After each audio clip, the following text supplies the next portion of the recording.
Hello, everybody. So I'm just kind of going around in Subnautica trying to find some of the flora and fauna for the for that I've missed for the bonus video when I read out all the stuff. And I was going through the mushroom forest to look for some I think they're called like pygmy fans or something like that. And I just had a bit of a thought like just as I was walking through this. So you know this big, like, mushroom tree thing that they have here? Like this one that has the, a little bit of the Aurora on top of it? So as I was walking around, I kind of noticed a little something. I noticed that I have a base, like, just kind of below here. And it's, with the cameras, like, 23 and 24, I believe. And that got me thinking. You know that big, like, glowing thing, like, in that cavern underneath the, underneath the ground, like, right before you get to the lava zone? I'm kind of wondering if maybe that is part of this giant mushroom tree. Because it's in roughly the same area. Because, like, I know where my base was. I had it just a little bit off from where that glowing tree thing is underground with the giant, like, ghost rays. And I don't know, maybe I'm dumb and maybe that is, like, just a thing that's well known. Maybe that's, like, a fact that it's connected to that and I just didn't really realize. But I don't know, I just thought it was an interesting observation. Like, maybe right below, maybe like right below here is that cavern. With the glowy tree thing. And maybe, I don't remember if it grows up into the, like, ceiling of the cavern or not.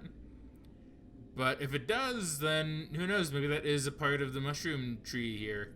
And maybe that has something to do with, all of the other little mushrooms here. I'm not too sure, but just kind of had the idea as I was wandering around. Alright, see you guys when I start reading out the data entries. Hello again, everybody. So, I'm continuing my quest to complete the databank entries so I can read them out to you guys. And I've been using the wiki to kind of help me with some of the things that I think I've missed. Now, one thing I missed that I'm kind of surprised about is apparently, back in the little ghost cavern here. I don't quite remember what it's called. It's like Lost River or something, I think, maybe. Well, you know how I always came upon this little, well, I say little, like that giant skeleton that's just kind of like chilling there? And then you know how that way we have the, was it the disease research facility or something? Well, I guess I never came up this area. Because this area is kind of new, and I don't think I've been here, because I know there's some stuff here I need to scan. But along with that, when I was going through an area to collect a PDA that I missed, do you remember the area with the crab squids and the, like, floating kind of anchor balls, or whatever they're called? Near that one Degasi base. Well, there's an area that I went that I guess I didn't go for, like a room. I guess I never went on the upper floor. Because I found this orange tablet. And apparently this is really rare. Like, this is really rare, right? Apparently there's only, like, one in the game. I think you can make more of them. I think it said blueprint unlocked. Yeah, right here. Iron, cube, and nickel ore. So they're not hard to make, but apparently you only get, like, one of them naturally. And I think, from what I've read, there's some kind of alien thing you can open up, like some kind of door you can open up. Here's some scan these, because these are, like, new. Yeah. So I think there's some kind of, like, secret hidden door along here that I haven't seen yet. So we're just gonna kind of wander about. Like I said, this is all, I don't know if all of this will go in the bonus video, but I feel like why not, right? just gonna double check, yeah. So I feel like why not?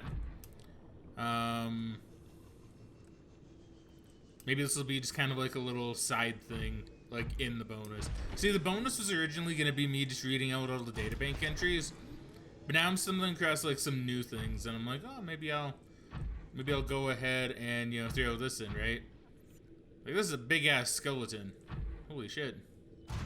Can I scan you? I might be able to, actually.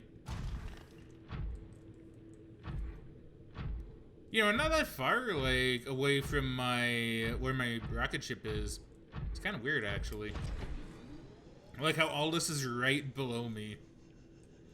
Holy shit, yeah, like, look at this thing. How'd this big thing even get down here? Look at that. So, this guy, right, I don't know if it's this one specifically, right? Go away, please. It might not be that one specifically. Fuck off. But this one, or at least a Ghost Reaper, or Ghost Leviathan, has been, like, wall hacking and shit, like, clipping through walls and, like, going up into the ceiling, and there's even a time when it was pushing my Cyclops along in the safe shallows. Well, close to safe shallows. Not quite the safe shallows, but it was close. And it almost destroyed me. I'm kind of sad I didn't, what the fuck is this? I'm kind of... Oh, wait, please. I'm kind of sad I didn't record that, because it was kind of funny. It was like lifting my Cyclops out of the air, or into the air. It was really crazy. So is this scannable? No. Welcome aboard, Captain. What's this? Is this uranium? Yeah, uranite, yeah. What's this? Okay. I'm still dying? Okay, that was weird. I don't know why I was still dying. A good thing I kept this with me. Alright.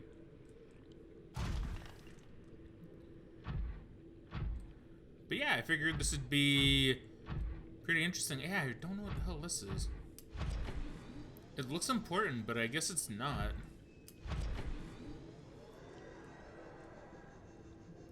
And now I can't seem to... Oh my god, I'm stuck. What? I don't think that's supposed to work like this. Okay, now I can shoot out of it. Okay, well, this is really strange. Okay, if this takes me a while, possible cut until I figure out how to escape. So I'm pretty sure the... Oh, okay, never mind. I guess it's just fine now. Yeah, I'm pretty sure that's not supposed to be solid. That's kind of scary. So let's have a look at this big-ass skull. Look at that. Holy shit, and it has horns? Is this some kind of, like, ancient skull? Well, it must be, like, an ancient creature or something. Please don't. Please just leave.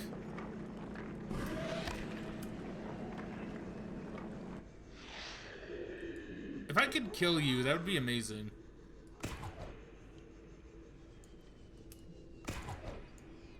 I wonder if I can scan this thing. I feel like I should be able to. Okay, let's go into its mouth. Ah, yes. I know my skull has no opening on the back of its throat.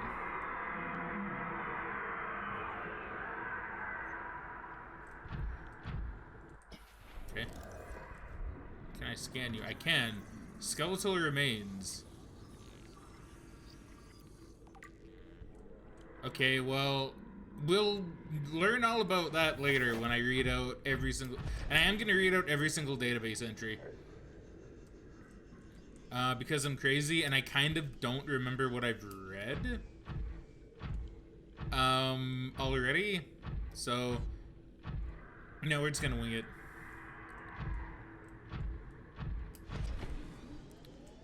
Okay, well, I don't know, is there anything else here? I guess I'll cut to when I find the alien cache, or when I find something else that's interesting.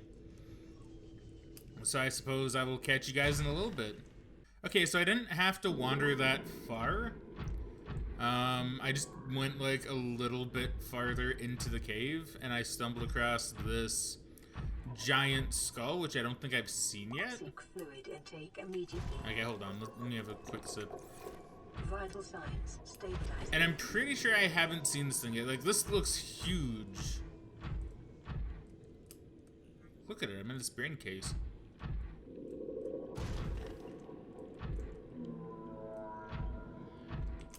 Okay, let's get a quick scan of this before... Okay, so see, when I was looking at the data bank stuff on the wiki, I did see these, like, skeletal remains, but I thought I got them already, because I thought I scanned... Well, I thought I scanned, like, enough skeletal remains in here, but I guess, yeah, I was never in this specific part of the cavern. Please don't do anything. Okay. Oh, look at that. Like, that's cool. It's like missing a tooth or something. Like, this is interesting. Yeah, I really wanna... See, this is the neat thing with Subnautica, right? They created such a interesting planet. Like, I feel like they really struck gold. Like, I feel like any developer that can make... like a planet, like a fictional planet, and have me go, man, I really wonder, like, what the past of this planet could have been like. Because, like, that's really interesting, you know? I don't know. I think they struck gold with this. Like, I think, like, I wish more game devs would try doing the alien planet thing where you just, like, explore. Because I heard that, that there are some places in the fandom that make, shit, I don't know what the term is. There's like a scientific term for it. But like where they make like trees for the species. Cause I know there's mention of like an alpha peeper, and like people have done like branching paths for like the peeper, and you know, starting with the alpha peeper and going down the tree to try and figure out, you know, like what like where, like how the peeper evolved and where it kind of branched off. It's really interesting stuff. Like, it's really neat.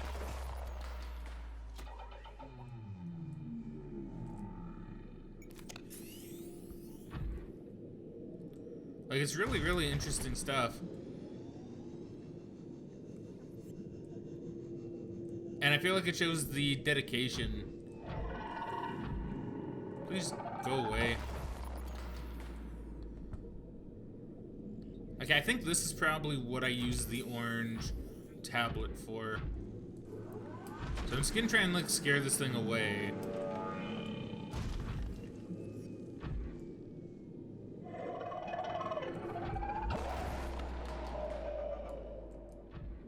Okay, I think okay, yeah, it seems to be like terrified of me now. Yeah, that's right, bitch, you better run. So I think this is the thing I need the, yeah, it is. Okay, so this is something called the alien cache, or cache. I think it's cache, right? I'm pretty sure cache is how you're supposed to pronounce it. An alien bone specimen. Mixed Leviathan fossils. Okay. An alien flora case. Which, yeah, it does have some alien flora that I don't think I've seen. Like, I don't think I've seen, like these. Like, these look kind of like more fossil-ish. Like, I think I've seen those. I've only seen, like, that. Like, that's right here.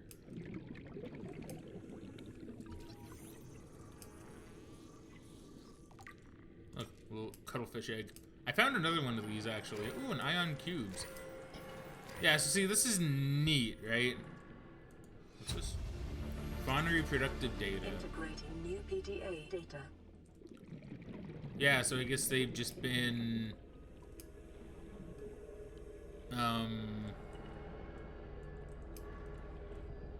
I don't know, doing like alien research. That's pretty neat. See, this is cool. I'm glad I found this. Well, I say I found it. I looked on the wiki. But I'm glad I looked on the wiki and I, well, decided to come check this place out. Yeah, this is really neat. Yeah, I like that. Okay. Now, that might be all I need to do. I don't actually know. I'm gonna look at the wiki a little bit more and cross-reference it with my own, well, my data pad here, right? Like my data bank. And I'll see if I need to do anything else. I don't think I do, though. If I do, then you might see some more of this. If I don't, we'll probably go straight to the data reading. So, either way, I'll see you guys, well, soon. Okay, so, I've been making my way back to the safe shallows so I can deposit some things, right? And, you know, recharge the batteries on my Cyclops at my original base so I can look at my data bank and, you know, cross-reference it with the wiki. And this is what I mean, right? Like, here, hold on. Where is it? It's here. See, look at that! This is the safe shallows. This is the safe shallows, and it wants me. Like, see, I'm 210 meters away from this original spawn, right? And then we have this bastard. See what I mean? This is proof that it was by the safe shallows, and that now it's stuck. It's not coming through right now. But you see what I mean? It is there. It is trying to get me. And it can come out, because, you know what? I saw it flying a little bit over there before it descended back into the water. So it can get me. It is waiting. Like, it's here, you know? It's here trying to kill me. You know, like, I agree with Lynn that, you know, the creatures aren't exactly, like, evil. They don't want to murder me. But I think this one might be an exception, right? There might be the occasional exception in Subnautica. And some things just want to eat you. You know what? Just for the sake of getting, like... now, this is a dumb idea. Because it'll probably come out now that I'm out here. Oh, shit. See, look at that. Look at this. Like, it wants me. It wants my flesh. And it'll stop at nothing to get said flesh.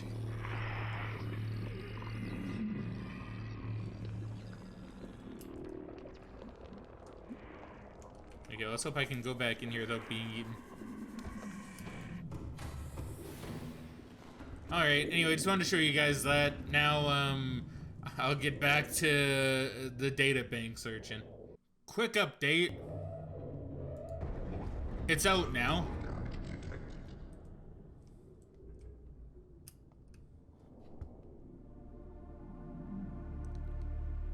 Yep.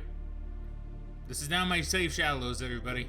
Alright, so I did some more exploring and some more reading up on some things that I need to scan. And I discovered that apparently there are at least two, I guess, sanctuaries that I need to go to and have never been to. Didn't know they existed. Apparently, one of them was pretty close to one of my bases in the Blood Kelp Zone, I think is what it's called. And I found out I can do that, so that's been helping out a little bit. So yeah, you'll probably see more of me when I find the sanctuary. I don't know, apparently I need to find it and scan it. So I guess I'll see you guys when I find it. Just wanted to give you guys a little bit of an update. Okay, update. So, I think I found it. Hello, bud. So, I was, like, just right there. I'm not too sure where my base around here was. I was, like, over that way, I guess. But yeah, apparently it's just right along here.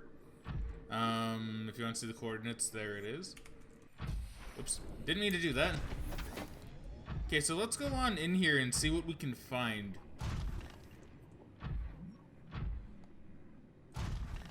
So I don't know what this is. I only read that it was called like Sanctuary Beta or something. I don't actually know what's in here.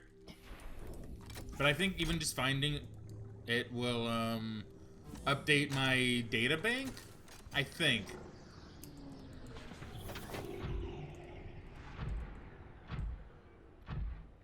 Or, oh, no, maybe it's this thing that updates my data. Oh, look, there's little ion cubes. I mean, I don't need them anymore, but take them anyway, because why not?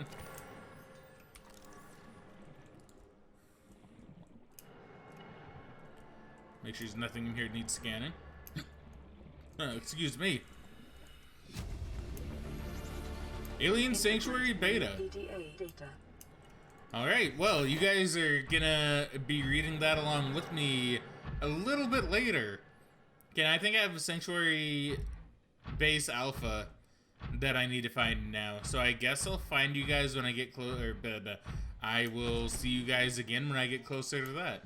There you go. That's what I want to say, yeah. Alright, cool. See you guys in a bit. And hello once again, friends. Okay, so you can now see where my coordinates are if you want to find this yourself or you're having trouble. Basically, there's like a hole up here somewhere, I think. Yeah, so it's like, here, I'll just show you like generally where I came in at. I believe I came in up this way. Yeah. So there's like this little hole here. And yeah, I don't know, I just kind of came over here. There's not really any landmarks, unfortunately, but you know, once again though, I'm relatively close to where one of my bases was. I don't know, I guess I did put a lot of bases kind of down around all over the place, but I'm kind of surprised that I have bases so close to these sanctuaries and I guess just never really explored them. I guess maybe I either missed them with my cameras or I forgot about them later. I'm not too sure, but either way, here we go. So this should be Sanctuary Base Alpha. Now, I don't know if there's anything here that I need to scan. It doesn't seem like it. I don't think I need to scan anything around here. I think I just need to go in there and download like some of the data terminal.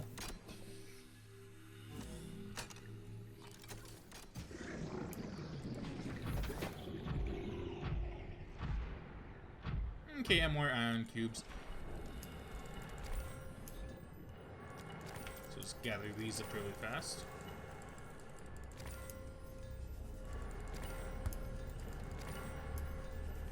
All right.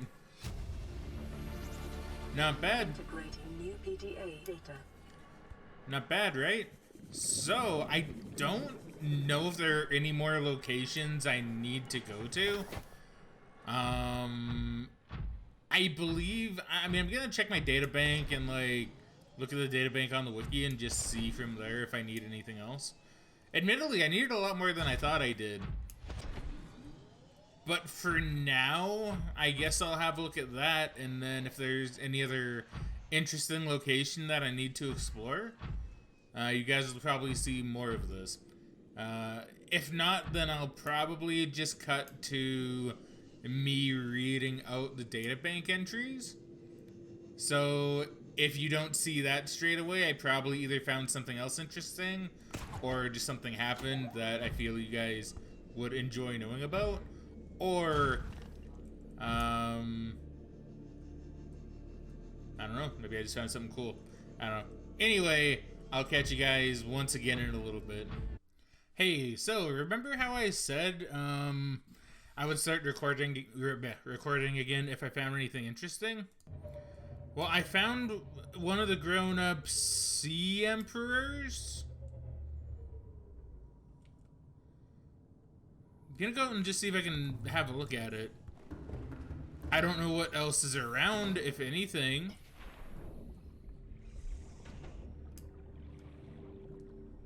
Truth be told, I should probably save. But I saw it around here just kind of swimming about.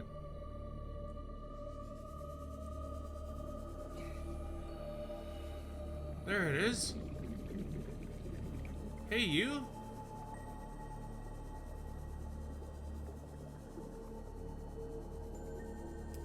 I don't want to follow you too far, just in case you lead me somewhere bad. Can I scan you? Your friend, right? Yeah, well, look at that. I guess one of the babies we released actually became big.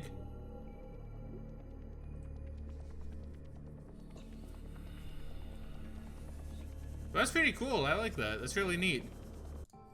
So I think I discovered another bug. I noticed when I was going through the water, when I was piloting my Cyclops, that the water started, like, kind of just coming in. It doesn't look different at all. Like, when you're just kind of going around, look, it really doesn't look different. Unless you're up close to the water, well, close to the surface of the water like this. And then it kind of comes in. I assume this is a bug. I'm pretty sure this isn't how the game normally operates. But oh boy, is it really weird and kind of trippy. So I'm like a ghost ship, I guess. I don't know, but I will say this. It doesn't make me feel all that comfy. Well, guys, I finally did it.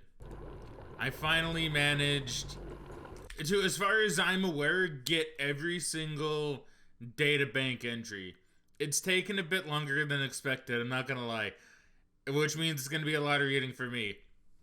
But before we get to that, I just wanted to point out that in my travels, I managed to collect a whole lot of eggs. So I now have all of these guys. Now, I don't know why I have so many bone sharks. If I had to speculate, it's because... Hey, little guy. It's because, I don't know, maybe there's more than one in each egg.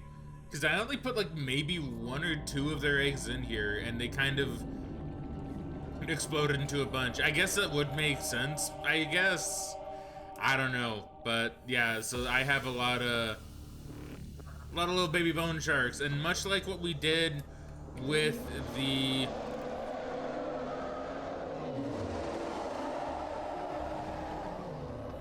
the Reaper still isn't happy, by the way. So I'm thinking much like we did with the last ones when we originally left the planet, I think I'm gonna release them. So you guys are probably gonna see me... Oh, I see. Yeah, you guys are probably gonna see me cut to releasing them, just so you guys know I did it in a safe place. So, while driving to the spot that I'm gonna release these bone sharks at, I came to a realization. I don't actually have all of the databank entries that I can get. There were 2, at least I'm pretty sure I didn't get one of them. I don't remember getting it. There were 2 that I wasn't able to get for some reason. I wasn't able to get the one for the laser cutter for some reason. I don't know why. I couldn't scan it, and it doesn't seem to be in my databank entry from what I've seen.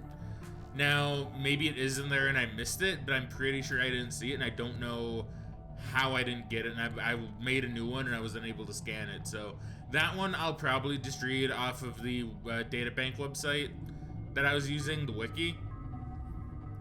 And I wasn't able to get the one where you scan, at least I think this is how you do it, I'm not too sure. The one where you scan a creature after it loses its... okay, so how should I word it? I wasn't able to get the one where you let an enzyme peeper touch an infected creature and have it lose its infection. I think you can scan it after you see that, and then you get a databank entry. But I unfortunately did not get...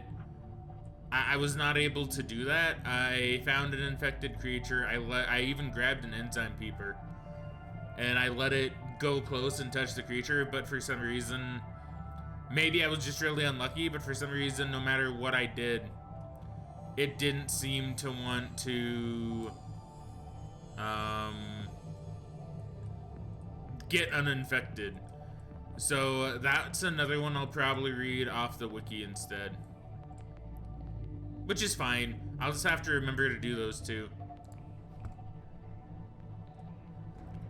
Okay, so I think this is where I want to release the bone sharks, actually. So kinda worked out.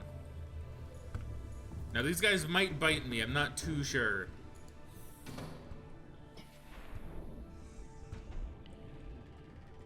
But I emptied out my inventory for these little bastards, so I'm hoping they won't immediately attack me.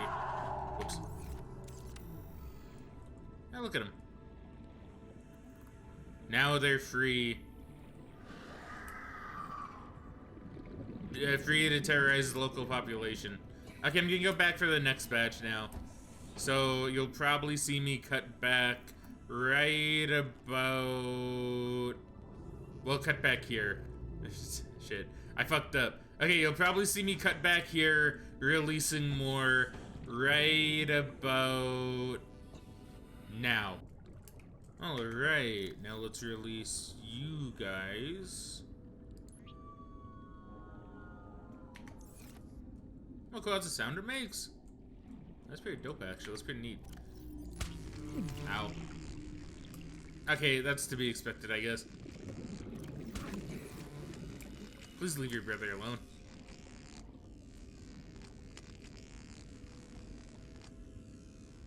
Yo, those two are having fun.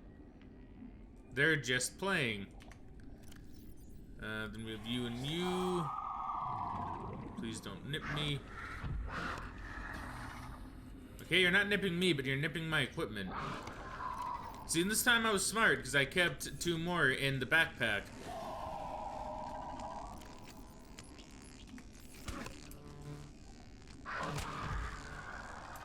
Okay, well, they're just playing. They're having a good time. They're having fun. Don't worry about it. Okay, so it's all my other fish children, safe and sound, I guess.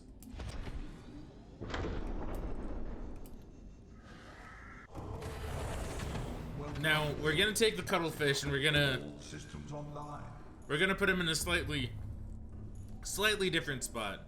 Now, this little guy, we're gonna leave right here where it all began, in the safe-ish shallows.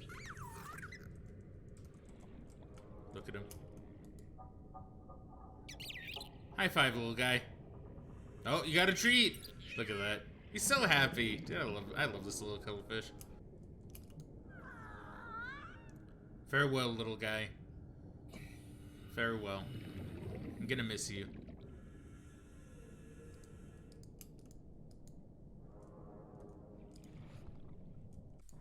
Okay, so just so you know, I'm probably going to add little timestamps in the video because I acknowledge that maybe not everybody would want to watch this, or maybe only some people would want to watch like certain sections. So there's going to be little timestamps in the description if you want to skip sections. I'm not going to do it part by part because that seems a little bit weird, but I'll do it section by section. And yeah, I'll probably stop to like eat and drink in game just so I don't have the computer bothering me while I read it out. But yeah, this could take a while. This might be pretty quick. I'm not really too sure. We'll see as we go. But for now, I can finally read through the databank entries. Now, some of these I'll probably also add my little thoughts on, because I haven't read all of these either. And honestly, I don't even really remember which ones I have read in the past. So, let's go ahead and start, well, right now. So, alien eggs.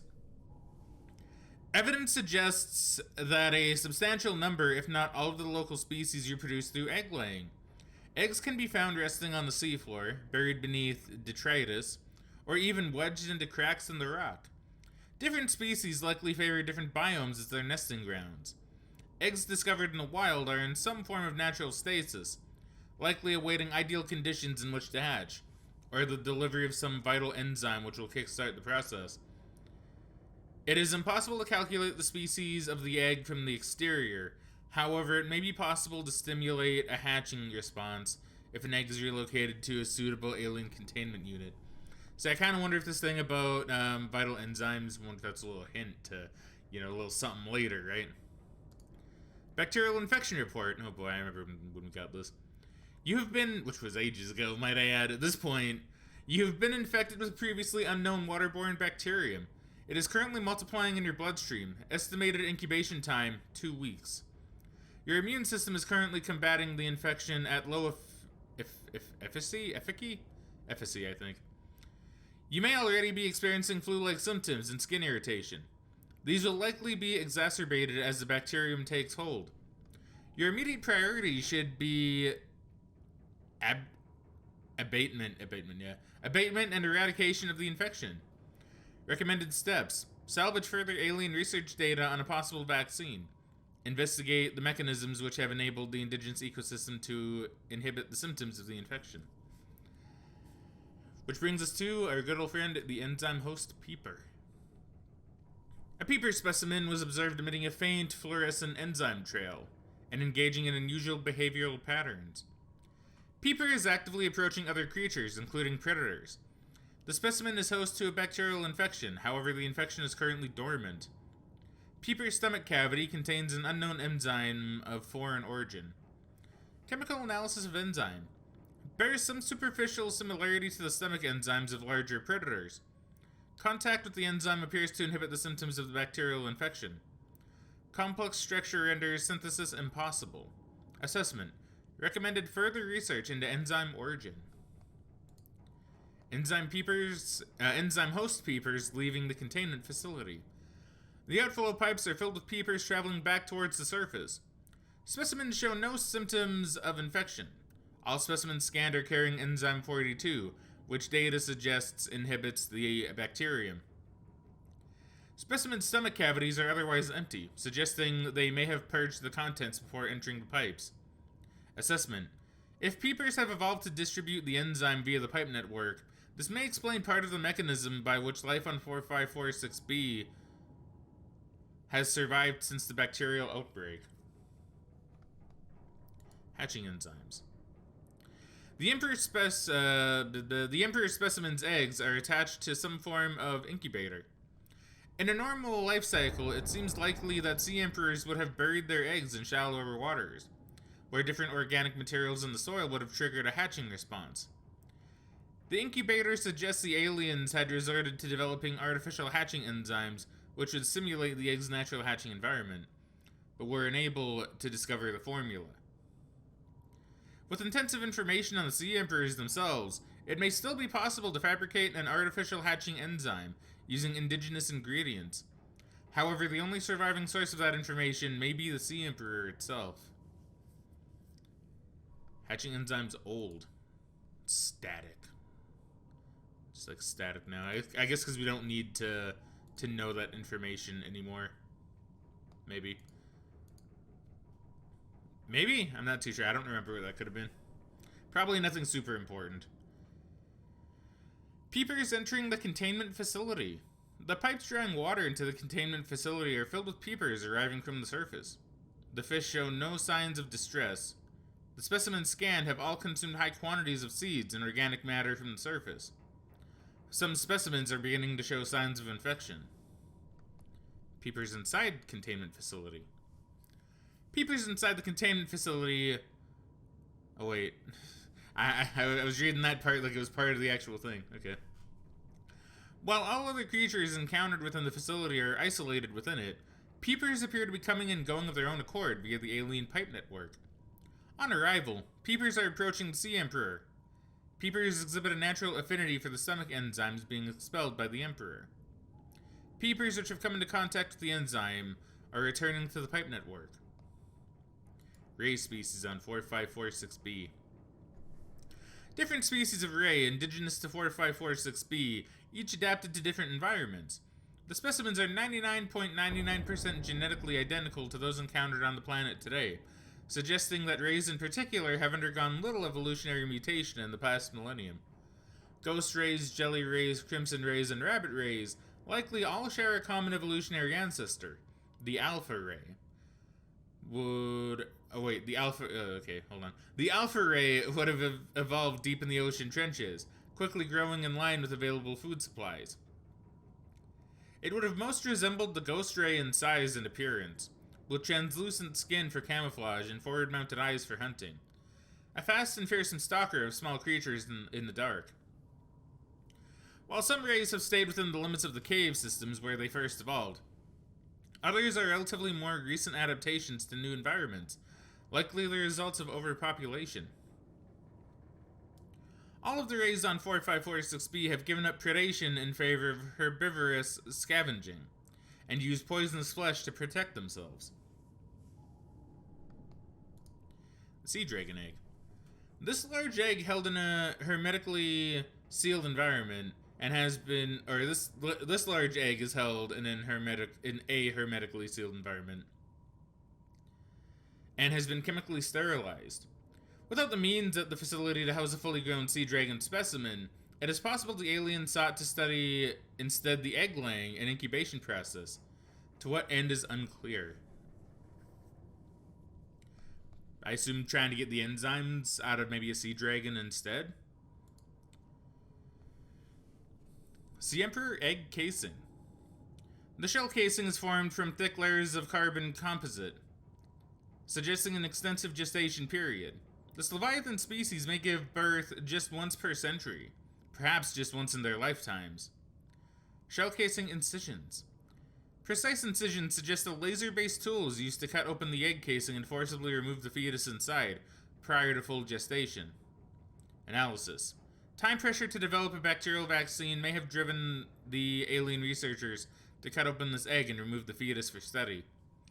It is also possible that, removed from its parent and natural habitat, some vital condition for the infant to hatch naturally was not met. The Sea Emperor fetus. I remember this. Found preserved in a display case, it was likely a child of the adult specimen contained within the facility. Physiology. Superficial damage to the specimen indicates it was artificially removed from its egg casing. Stunted tissue development suggests the organism expired during the removal process. Tissue samples have been taken from the digestive tract. Analysis. It appears the aliens were attempting to formulate a cure for the bacterium from enzymes produced in the specimen's digestive system. Without a young, healthy specimen, these efforts were in vain. Specimen with symptoms of infection. Yeah, so I think I can get... I don't know, maybe... I don't know, because I think there's like a continuation of this. I'll have a look at the databank after I'm done with all these. This organism is displaying signs of a bacterial infection. Bright green blisters are forming networks around the infection sites. Pathology suggests a waterborne bacterium capable of penetrating the body through the skin and respiratory system. Underlying indications of genetic mutation and aggressive behavior. The bacterium itself is unlike any so far recorded in human exploration. Warning, may be contagious. Avoid. Do not under any circumstances consume the flesh. The Sea Emperor's eggs. Shell. Uncommonly strong shell lining. Organic growth on the exterior suggests these eggs may be hundreds or thousands of years old. Alien tubes. Alien devices penetrate the outer shell layer, likely designed to supply them with nutrients and to isolate them from the surrounding environment. Amniotic sac? Like many eggs on 4546b, these do not contain a nutrient supply which is slowly exhausted by the embryo. Instead, they exist in a form of natural stasis, awaiting appropriate hatching conditions. 4. Fetal organism. There's a high genetic match between these organisms and the Leviathan in the vicinity. They appear to be stable and healthy. It is likely that ideal hatching conditions for the eggs vary considerably from ideal survival conditions for the parent. and the Sea Emperor's life cycle. Available biological data has been used to synthesize the effects of the alien bacterium on the Sea Emperor's natural life cycle. This creature likely lived and moved in small herds around the planet's ocean trenches, coming to the surface to feed off the huge volumes of microorganisms in the shallower waters. Family size would be strictly limited by available food supply. Offspring would likely split off at a young age to form their own herds elsewhere. Given their sparse population, mating and egg-laying was likely infrequent, perhaps a once-in-a-lifetime event. The species likely had a preferred environment for egg-laying. In fact, successful hatching may depend on such conditions. Given the rarity of this event, it is impossible to calculate those conditions precisely. There is no evidence to support the assumption that all members of the species were immune from the alien bacterium. Even if this is so, there is evidence that introduction of the bacterium decimated life on the planet, and this would have had catastrophic effects on the Emperor's food supply and survival rate. The symbiotic relationship between the specimen and other life forms likely developed as a direct result of the bacterial infection.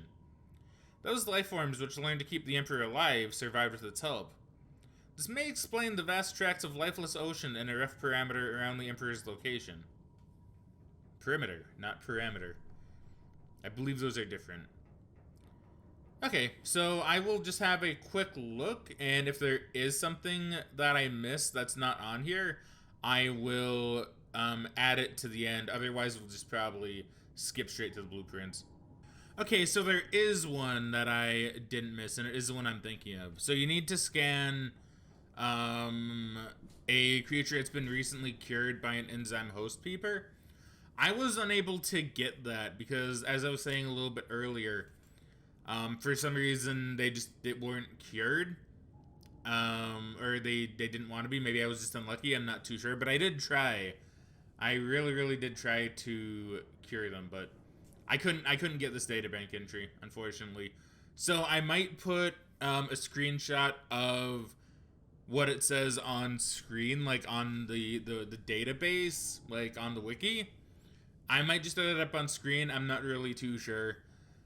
Just so you guys can read it out if you want. But I'm going to read it out on the database myself as well. So, do whatever you want. Specimen with symptoms of infection inhibited. Scans indicate this infected organism has recently come into contact with a unique enzyme, which has counteracted the most debilitating symptoms of its infection. Skin blistering has rapidly receded and been replaced with healthy tissue. Altered genetic material has been replaced with the original DNA from remaining healthy cells. Behavior normal. The bacteria is still present in the bloodstream, but is currently dormant. Assessment. Investigate enzyme origin. Alright, so there we go. Okay, so now moving on to the blueprints. So there is something else I'm going to need to read from equipment. At least I believe it's from equipment. Yeah, it would be. Okay, because I didn't, for some reason, like I said, I wasn't able to get the laser cutter. Don't know why. Hold on.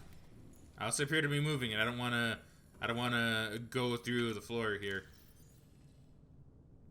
But yeah, I'm missing the laser cutter. No matter what I did, I couldn't seem to get the laser cutter to be scanned or to be put in this list. So that one I'm going to read when I'm done reading all of these. So air pumps. Air pumps can be used to pipe breathable air to a remote location. The base-attached air pump can be built at a compatible habitat and will source oxygen directly from the habitat's oxygen generator. The floating air pump must have access to breathable air and be floating on the water's surface. Pumps must be connected to a pipe chain to function. Hold on, let me get more of the cat in view. There we go. Creature decoy. This advanced deployable is a catch-all solution for mimicking the behavior of a living creature, for purposes of scientific research or predator evasion. Vibrates. It cycles air and water and sends out randomized high-frequency sound waves to emulate a living organism. May be hand-placed or launched from compatible Cyclops submarines. Short onboard battery provides limited lifespan. Attracts predators of all kinds. Handheld scanner, my favorite tool. The essential science and survival tool. The scanner can be used to add new blueprints to memory and analyze unknown entities. It emits electromagnetic radiation in the specified direction, which is reflected by the environment and then analyzed to determine the physical makeup of the targeted object. It has 4 primary functions. Blueprint acquisition.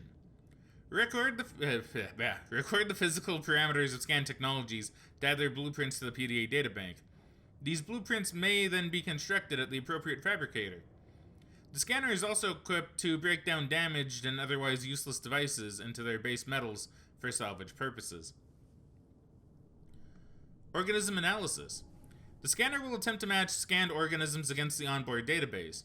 If no match is found, then the species will be assigned an easy-to-remember name, and a new databank entry will be created. Your PDA's AI will also attempt to synthesize theories on behavioral tendencies and evolutionary origins where possible, as well as deliver assessments on how best to approach them. I really like that that bit of lore that they add, like the reasoning for why you get all this information on creatures you wouldn't know about, right? Medical analysis. Scanning any living organism will display basic information on their state of health on the scanner's HUD. This information will be limited without access to a network database. Self-scan. The user may run a self-scan to determine their own physical well-being. The scanner will search for foreign bacteria and other signs of ill health, and compare with available data to provide a diagnosis. The Altera Spectroscope Scanner. Understanding the world so you don't have to. Love it. Light stick. A mobile battery-powered LED light, which provides low-level lighting in a 360-degree area and can be attached to most surfaces. Propulsion cannon. A thing I never really used that much. The propulsion cannon allows technicians to manipulate gravitational forces at ranges of up to 20 meters. It is commonly used in construction and mining to move materials. Operating instructions. Pull the trigger once to lock onto and attract a single targeted object weighing less than 25 kilograms. The object can now safely be retrieved from the gravitational beam. Alternatively, pull the trigger a second time to propel the object at speed away from the device. Not recommended for use on organic subjects. The prop cannon. Some species are telekinetic. For everyone else, there's Altera. The radiation suit. This suit fully protects against the effects of radiation during land, sea, and space exploration.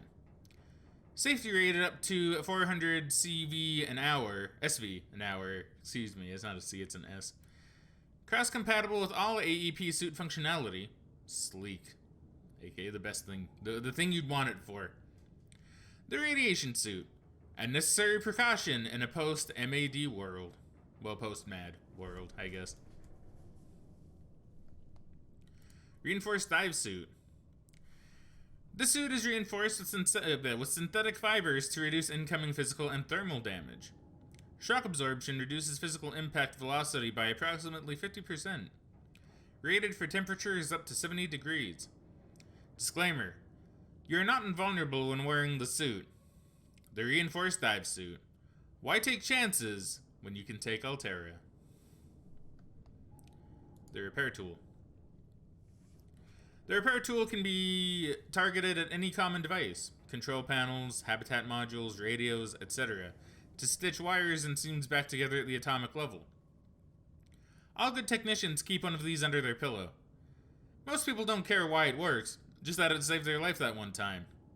But in case you're curious, it combines scanner and fabricator technologies to determine the proper specifications for the targeted object, and then rearranges the available physical material to match the original specs. The Altera repair tool. Get your fix. The repulsion cannon. The repulsion cannon is a modification of the base propulsion cannon, which enhances its propulsion effect at the cost of ability to draw objects closer. It can be fabricated using a modification station and is commonly employed in self-defense and as a less than lethal firearm. A stasis rifle, also probably one of my favorite things, probably like my second favorite thing, because it keeps me safe and makes me feel good. The stasis rifle uses patented technology to slow time around an entity to as near to a full stop as the laws of physics will permit, essentially anchoring the target in place without affecting its internal workings. It is designed to facilitate scientific and engineering operations by expanding the window of opportunity for action in time-sensitive scenarios. The stasis rifle features an independent replaceable power cell, and the trigger may be held down to increase the area of effect and duration. Common applications include slowing fast-moving mechanisms such as fan belts to facilitate maintenance operations, temporarily incapacitate organisms for research purposes, which is what I mostly use it for, navigating perilous spaces by freezing potential threats, something else I use it for a lot. NB may not function correctly on larger life forms. The Altera stasis rifle. Life's fast. Why not put it on pause? True, life is fast. The still suit. I never used this, but I hear it's pretty good. The industry standard still suit is designed to minimize water loss while exploring hostile environments by filtering and recycling bodily fluids. Kinda gross. Reclaimed water is stored in containers for later consumption. Normal production rate is 2 bottles per day. Filters contaminants from no less than 4 different bodily excretions. Blood and sweat may be effectively processed. Upgrade to Mark II to make the most of tears. Onboard flavor neutralizer can be activated at startup. Flavor neutralizer not included in all models. Ugh. The still suit, because drinking reclaimed urine is better than death by dehydration. The time capsule. These sturdy containers are designed to store written and photographic evidence for later retrieval. In addition to a number of small items, time capsules are often fabricated by marooned survivors seeking either to aid those who find themselves in the same predicament in the future, or to leave evidence of their plight, which may be found long after their bodies have disintegrated.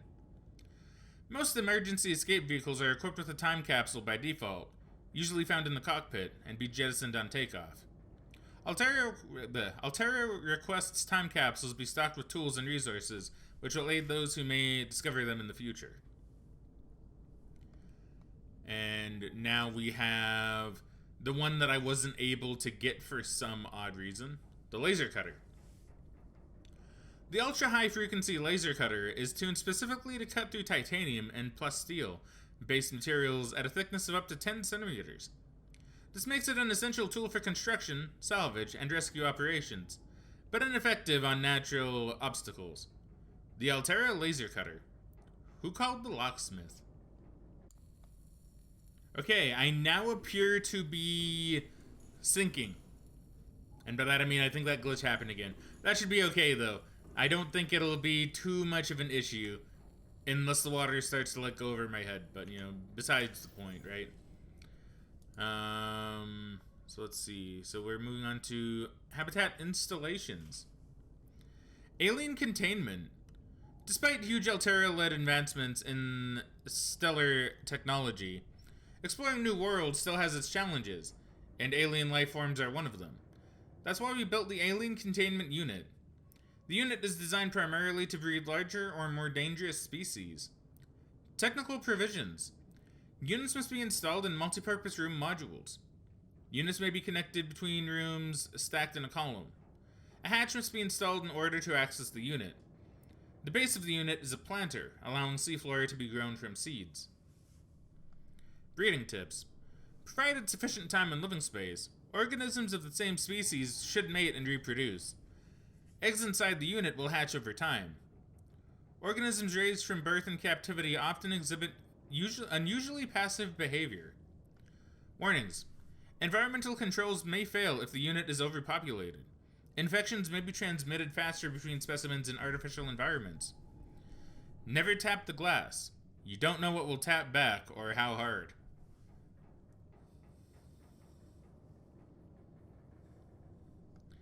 I guess that is incredibly true. Okay, hold on. This water is actually getting to be a little bit much. Hold on. Let me look up so I don't see it. Never mind. That's not how this works. Okay, here. Tell you what. Okay, going underwater made it not really matter, so we can just ignore it now. So the aquarium. Okay, well now I have that happening.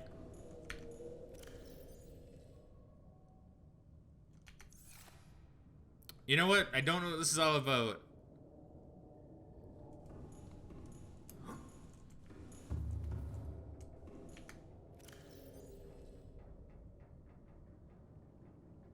Okay, whatever. This is fine. This is fine. The aquarium is designed to hold and sustain up to 8 small aquatic organisms and fits inside a larger or a regular multi-purpose habitat room. Aquatic creatures make up 70% of all known species, making the aquarium a commonly deployed tool in many exploratory operations. It is just as often used to house livestock for later consumption as it is to hold specimens for xeno research. An automated environment regulation system means there's no need to feed or care for your subjects. And B, due to its size, the regular aquarium is not rated for breeding applications, and creatures are highly unlikely to mate. Construct a full-size alien containment unit for this purpose. Damn it. Engine powering up.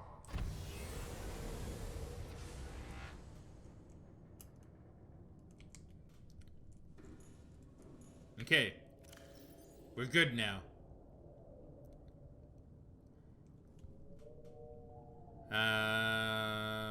Bulkhead door.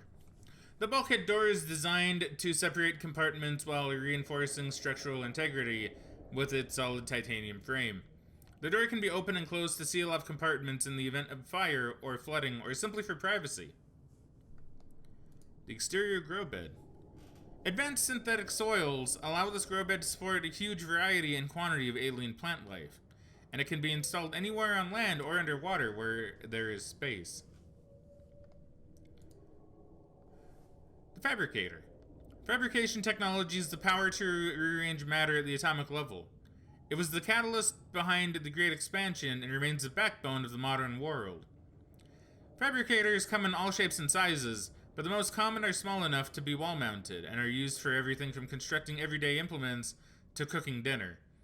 It is common today for households to keep a store of generic base materials on hand for any eventuality.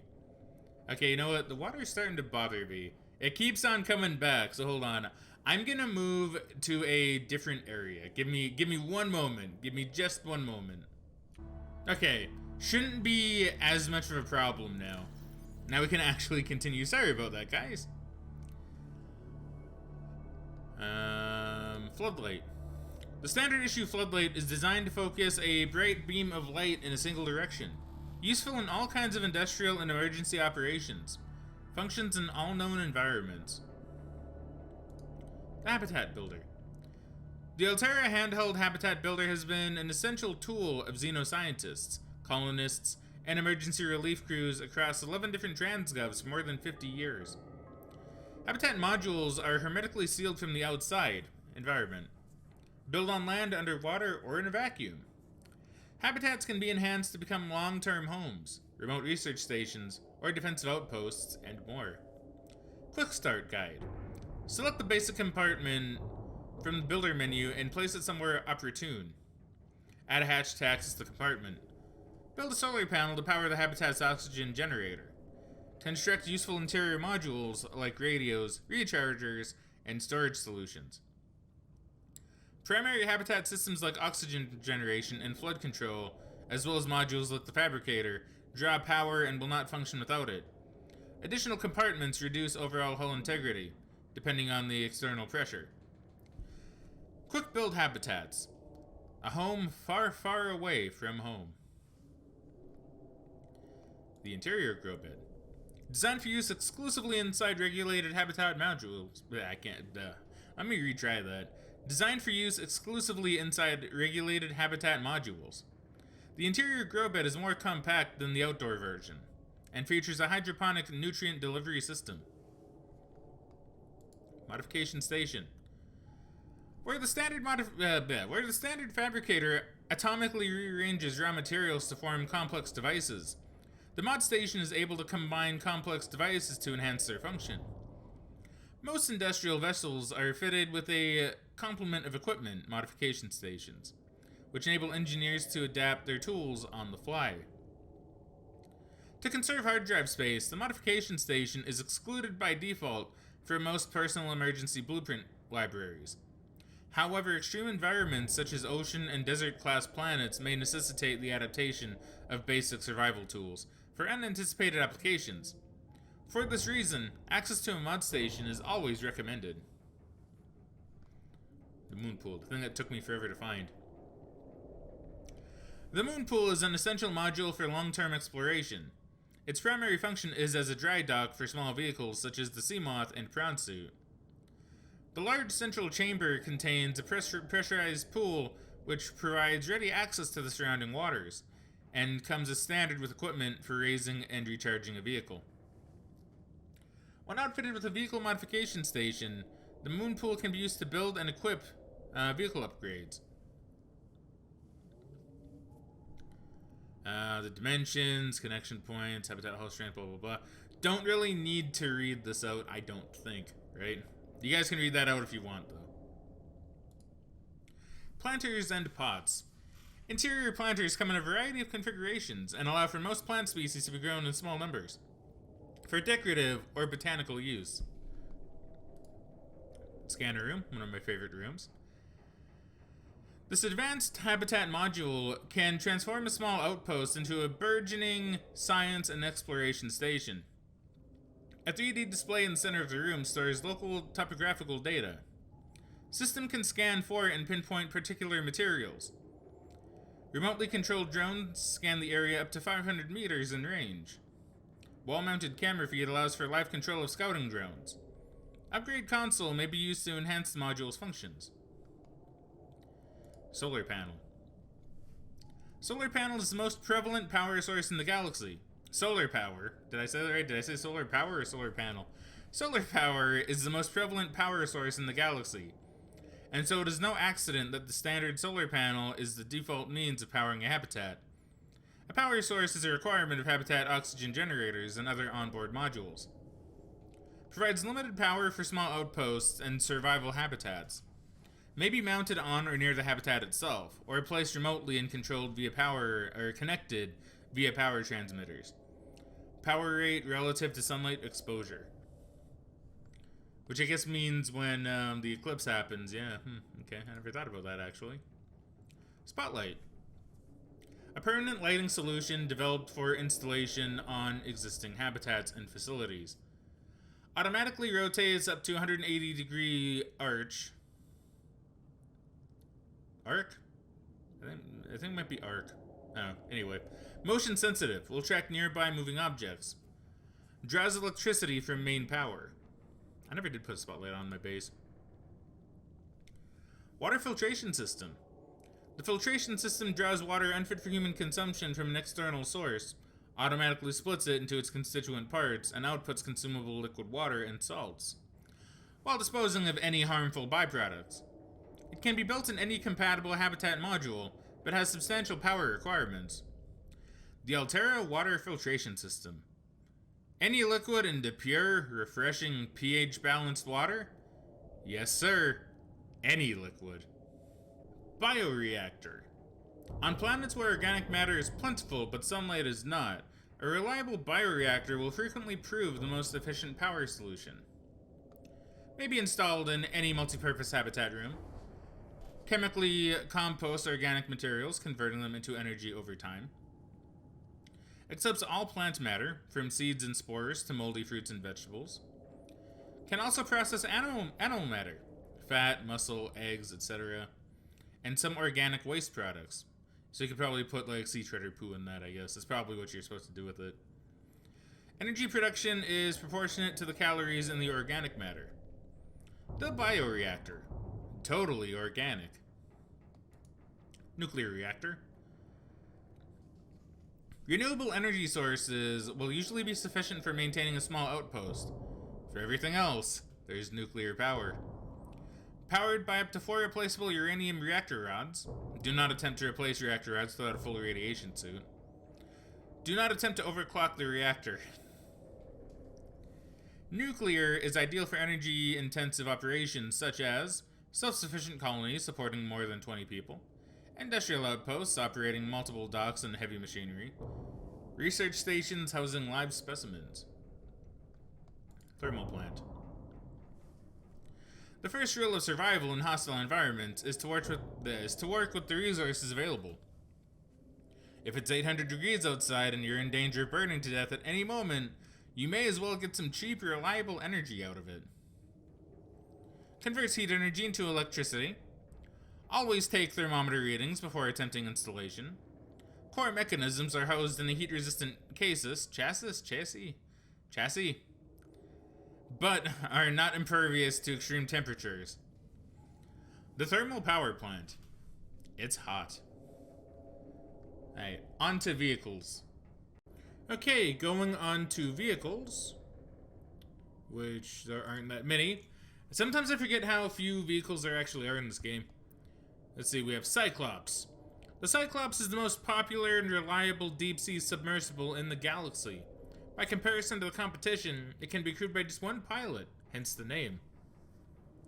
It features 3-speed manual piloting controls and forward observation deck for precision maneuvering, dry dock for transportation, maintenance, and recharging of scouting vehicles, extensive storage solutions in the keel hold section, internal and external video feeds, onboard AI threat detection, extensive customization options. Advice for captains. Higher speeds generate additional noise, which may attract undesired attention. Power consumption. Engine off 0, slow 25%, standard 50 and flank 100. Silent running mode may be activated in conjunction with any speed setting to reduce noise close to 0 at a substantial additional power cost. Cyclops upgrades may be fabricated at the terminal in the engine room and installed at the neighboring panel. Top speeds, just some information, right? Just some data. NB. The Cyclops does not feature habitation quarters. It is recommended the captain drop a rota to decide who gets to sleep in the corridor each night. Automatic fire suppression. Hull damage and high speeds increase fire risk. Emergency ballast. In the event of full system failure, this vehicle will sink. Mobile Vehicle Bay. The Mobile Vehicle Bay is a deployable station equipped with fabrication drones designed to construct small research and exploration vehicles from raw materials. It is a common tool in almost any industrial, scientific, and colonization operations. This is new. This is definitely new. So the Neptune escape rocket. See, it looks really cool, right? It looks really thick. The blueprint set was developed at Altera headquarters, specifically to get you off 4546B. That's right. It was sent by me, I guess. Oh, it was sent to me, I guess, to get me off here. That's true. And back to the nearest phase gate. It takes into account local gravity, astronomical data, and available resources. It is piloted by AI. It may be adapted to employ whatever power source is available, but it will require a lot of it. It consists of 5 independently constructible elements. Launch platform. Floating platform provides a solid base from which to launch the rocket. Gantry provides structural support. Stage 1, primary thrusters for reaching atmosphere escape velocity. Stage 2, fuel reserve, and Stage 3, cockpit. Features: 1-person life support, short-range communications, adaptable power supply, orbital shielding, and onboard time capsule. Warning: onboard AI will not launch if local threats are detected. Warning: the use of alien materials to power the craft may increase its range in unpredictable ways. Suit Mark III, my boy, who I've been using a ton. The pressure reactive waterproof nanosuit is a range of mechs designed to protect the pilot from extreme environments. The Mark III is the latest iteration and has so far only been rolled out by Altera for their own high-value phase gate-related operations. The suit is fully insulated from the outside environment. Powerful hydraulic limbs allow for manipulation of objects and powered traversal of the environment. Rear-mounted thrusters provide maneuverability in low-gravity environments. A range of modifications are available to facilitate resource extraction and enhanced exploration. The Prawn Suit. It's got you covered. Sea Glide. I guess this is considered a vehicle, yeah. The Sea Glide is a personal transportation device designed for use in oceanic environments. Capable of speeds up to 36 kilometers an hour in standing water. Displays basic topographical data for aid in charting cave systems. Replaceable battery. Keep fingers clear of propeller. The Sea Glide. Anything that moves faster underwater is probably trying to eat you. Sea Moth. My old friend who I lost very tragically. The Sea Moth is a one-person vehicle with an independent replaceable power cell fitted in the rear and a fully customizable design. Low-power, multi-directional thrusters enable it to function equally well in sea or space environments. Most long-range vehicles carry at least 2 vehicles of this class to facilitate the exploration and exploitation of small astronomical bodies.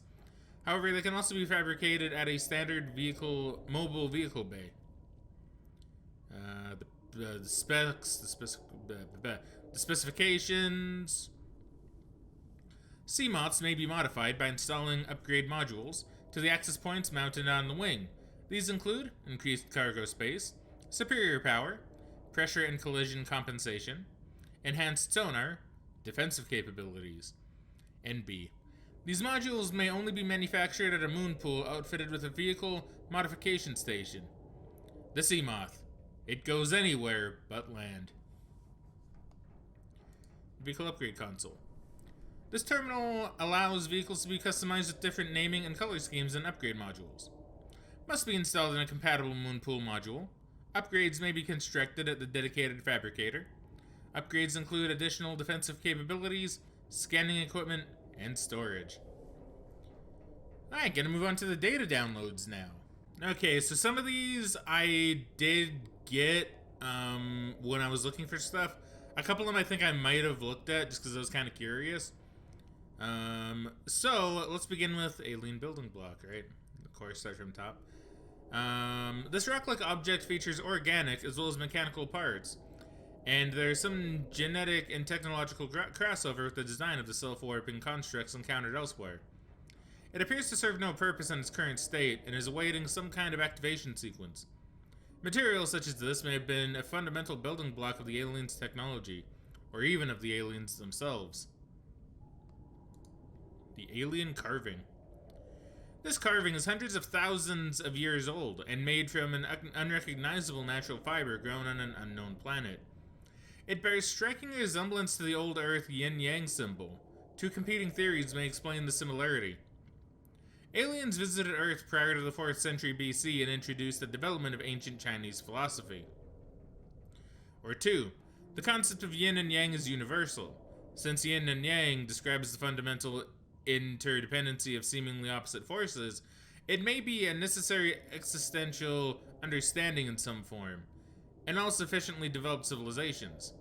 The tapering of 2 circles, union, and 2 opposed and infinitesimally small points, the finite, is one logical way to represent this understanding, and may have been developed independently by species other than humans. Which would be pretty cool and also would make a lot of sense, right? The alien rifle, now this is definitely new. Strong resemblance to human weaponry is strong resemblance to human weaponry in form. This device must have been designed with a humanoid user in mind. Whether the aliens that built the structure were themselves humanoid or otherwise employed the use of humanoids is unclear. What is clear is that they considered defending this facility a necessary precaution. There's no obvious way to remove the rifle from the case. Yeah, so I found this in a case. I missed it back on... I don't remember where I found this. This might have been in the defensive, like, weapons platform. The alien statue. This artifact is unpowered, suggesting it served a ceremonial rather than practical purpose.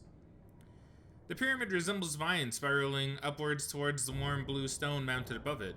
It may represent a plant found on the alien's home world, a building of a religious import, or even the gravitational pull of their home solar system. That's kind of neat, actually, think about that. Ancient Earth Blade. An ancient Earth blade dating back to the 13th century. Blood samples on the blade match the DNA of 7 separate heads of state from the period.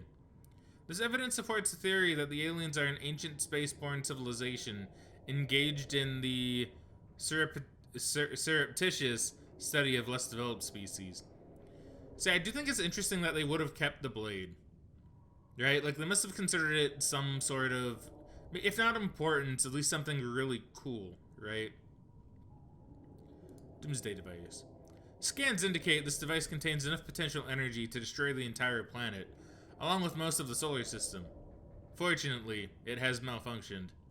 Could have gone really bad if it didn't. Holographic projector. This device contains network apparatus, contains network apparatus and a holographic projection unit. It was likely used as a communications relay, capturing and projecting the image of the user to a remote location. There do not appear to be any other devices in range. Nanobots. Scans show some form of advanced nanobot inside the seemingly empty case. These bots are substantially smaller than any developed within the Federation, and it is not possible to ascertain their exact function. It would, however, be unwise to release them. The organic matter particulator. This one might also be new, I don't remember. This device contains a highly unstable radioactive isotope, likely to destroy all organisms exposed to it, while leaving physical structures intact. Although it would function perfectly well as a weapon, it was more likely used to sterilize spaces for later inhabitation. Without instructions, it would be unwise to interact with it. A rudimentary tablet. This device shares some similarities with the tablets used to access the alien facilities. Although its structure is rather less complex, it may have served a similar purpose, granting security access and storing relevant data, and was thus kept here as a form of legacy support. Tracking implant. This construct is emanating a high bandwidth signal consistent with alien transmissions intercepted elsewhere. DNA on the exterior indicates it was once implanted inside one of the life forms indigenous to 4546b. Its size suggesting the subject was a Leviathan-class organism. Beyond tracking and broadcasting its location, the implant may also have recorded biological data on the subject. However, this data cannot be retrieved. I wonder if this was put inside the Sea Emperor. Translation device. This device stores linguistic data from over 1,000 different languages. The core of the device may allow alien text to be read and translated. Analysis of the onboard data reveals a number of ancient Earth languages, and the term CHBC Live appears many times in the device's data. Its import is unclear. I wonder what that means. The device seems to be configured to translate into the designer's language. It will not work the other way around. CHBC Live. That has to be like a reference to something, right? But I'm not too sure what that could be.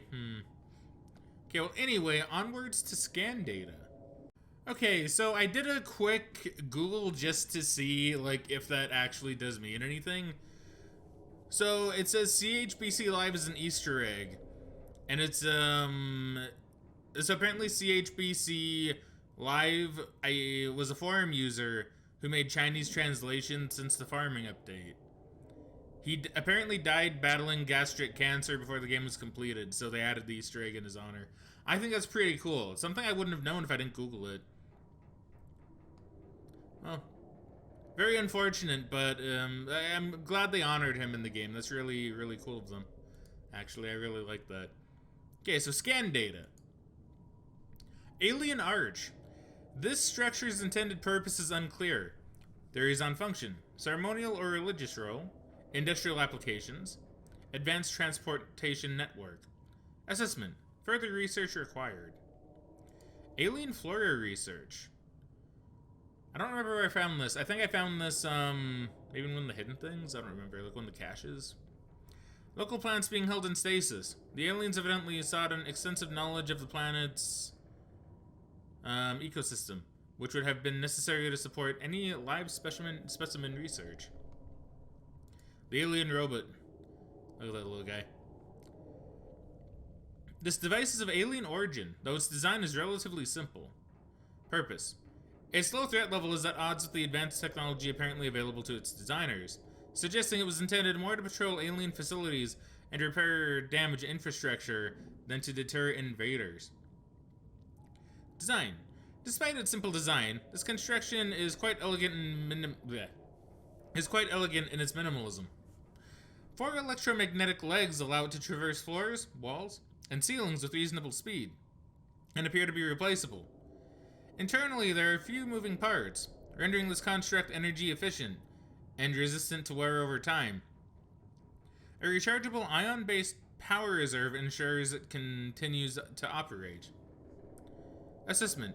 Immobilize and return to Altera for mutual profit. I don't think I could do that. I think I tried. Alien thermal plant. This system is directly converting local thermal energy into electric current at 90% efficiency.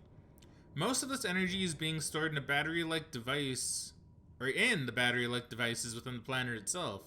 Or within the plant itself. Oh, it's a thermal plant, yeah. Yeah. Each of which holds enough to power a small city for a year. Some of it, however, is being drained off, presumably as it is distributed to other facilities on the planet. The power plant appears to be fully automated and, given current understanding of the mechanisms involved, uninterruptible. Alien vent. These vents connect an ancient piping network that extends beyond maximum scannable depth. The pumping system is still functional. The inflow vent is drawing water from the surrounding area and pumping it to an unknown location below the surface. Warm, deoxygenated water is being expelled into the atmosphere. Most creatures are avoiding the vents. Peepers can be observed entering and exiting the pipe network without signs of distress. Assessment. Further research required. The aquarium arch. Scans indicate this arch was left inactive when the facility was abandoned. It likely served as an access point to the surface of the planet.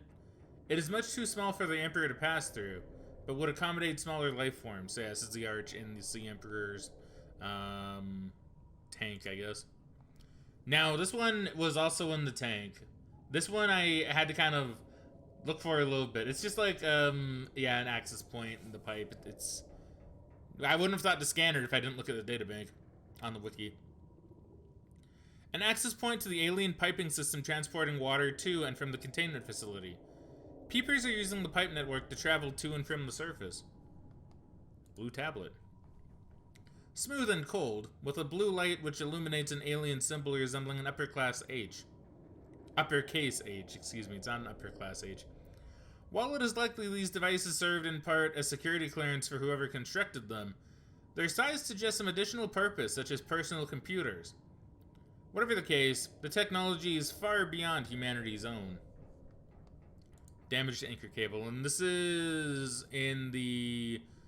was it Ghost? What's it called? Like the Lost River area with the facility? There's that one, like, damaged cable that you can apparently scan. These thick cables are designed to anchor the nearby facility to the surrounding cave walls. Damage to some of the cabling has resulted in the facility collapsing to the floor. Calculations suggest such damage would require an external percussive force in excess of 300 tons. Energy core. I don't think this was new. This device houses energy equivalent to 100 megaton nuclear detonation. To a 100 megaton nuclear detonation, which can be channeled through the facility and directed at vessels overhead, or bent around the planet's gravitational pull to strike targets in orbit. Power is routed via the attached terminal, allowing for the device to be deactivated if necessary. It is currently operating without parameters, suggesting it will target any ship within range. Yeah, this is for the defense platform. Force field control terminal. This device matches no known technologies and is likely alien in nature. Power is being routed via the terminal to the nearby force field. The technology is far beyond anything encountered before by the Federation. Nonetheless, there's a good chance it functions like a regular lock and only requires the correct kind of key. Ion cube. This green mineral substance has no entry on the periodic table, and an unprecedented ability to store huge amounts of ionic energy within it. Likely grown artificially, cubic appearance suggests it has been cut from a larger deposit. Each cube contains the equivalent of ionic energy of 5 kilotons of TNT. Under the right conditions, the energy could be released in a controlled manner. Likely used as batteries, but would require a substantial power source to be recharged. Assessment. Valuable energy source. The ion cube fabricator. This device appears to be the origin of the raw mineral that forms the base of the ion cubes, which power smaller alien systems. Likely drawing power itself from the main thermal plant, this device may represent an almost limitless source of energy. The orange tablets. This is the tablet I found in one of the Degasi bases. This device hums slightly and appears and displays an orange lit symbol resembling an N. It may offer a way to interact with compatible technologies. Production line. Well, this one I didn't even read, but I think this one was new. It was just in the place where you find all the warper parts. A production line of warper parts. That's very basic. I'm kind of surprised, actually. Purple tablet. This carbon-based device is lighter than it looks and features a symbol which resembles a U, lit up in purple. Despite the onboard power still functioning, algae growth on the exterior indicates it was abandoned hundreds, perhaps thousands of years ago. While the technology is far beyond Federation levels and there is no obvious way to interact with it, it should nonetheless be possible to fabricate a precise, physical copy of the device if necessary. Research equipment. So, this I believe I found along when I found that one cache in the Lost River. I think both this and the research probes I found in the Lost River. A large laboratory table and accompanying scanners incorporate technologies far beyond our current level of understanding. Hypothesis. Equipment maintenance, staff maintenance, specimen analysis, specimen gene manipulation. Maybe I found this in the warper place. I'm not too sure. This one I don't actually remember where I found. This one I know I found in the Lost River. Research probes. The prominence and facing of these alien devices suggests they are some kind of probe or sensor.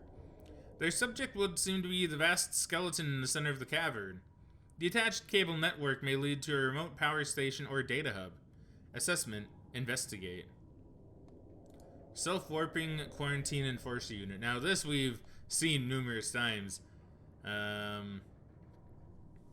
This life form shows signs of heavier genetic modification and extensive mechanical grafting. Its digestive and pulmonary systems have been replaced by an onboard battery receiving energy directly from the main grid and distributing it around the body. Miniaturized face technology has been implanted beneath the skin and is triggered by the central nervous system, allowing the construct to teleport at will. The brain and central nervous system have been digitally augmented with advanced processing power and remote communications. Assessment. Programmable hunter-killer. Avoid. Yeah, we don't want to go fucking around with those things. Sonic deterrent. These small alien structures are emitting high wavelength sound waves, which seem to be designed to deter indigenous life forms from approaching the larger facility. I don't remember this. I think I would have found this on stream, but I don't actually remember what this is. Warper parts. The organic parts on display contain DNA from dozens of different organisms, largely originating off-world. They are in varying states of augmentation with advanced technologies. This production line setup suggests these self-warping constructs were built, maintained, and deployed by the aliens that designed this facility. Alright, still have quite a bit to go, but we're actually making pretty good time. Alright, next up, terminal data. Alright. Alien biological history. This terminal contains data mapping the complete biological history of a member of the alien species. The dataset is hugely complex, but some basic facts can be reconstructed. Was grown from seed 1,708 Earth years ago. Separated from broodlings early for special training. Inducted into Temple of Research as the youngest ever initiate, age 96. Downloaded a corrupted dataset and was stored for 3 years for refactoring. Corrupted dataset and was stored for 3 years for refactoring. Okay. Relocated to the Outer Galaxy Cluster to support disease research endeavors. Relocated to 4546B for high priority disease research. Contracted Kara bacterium. I think it's Kara, right? Stored in Sanctuary 3. Corporeal body safely disposed.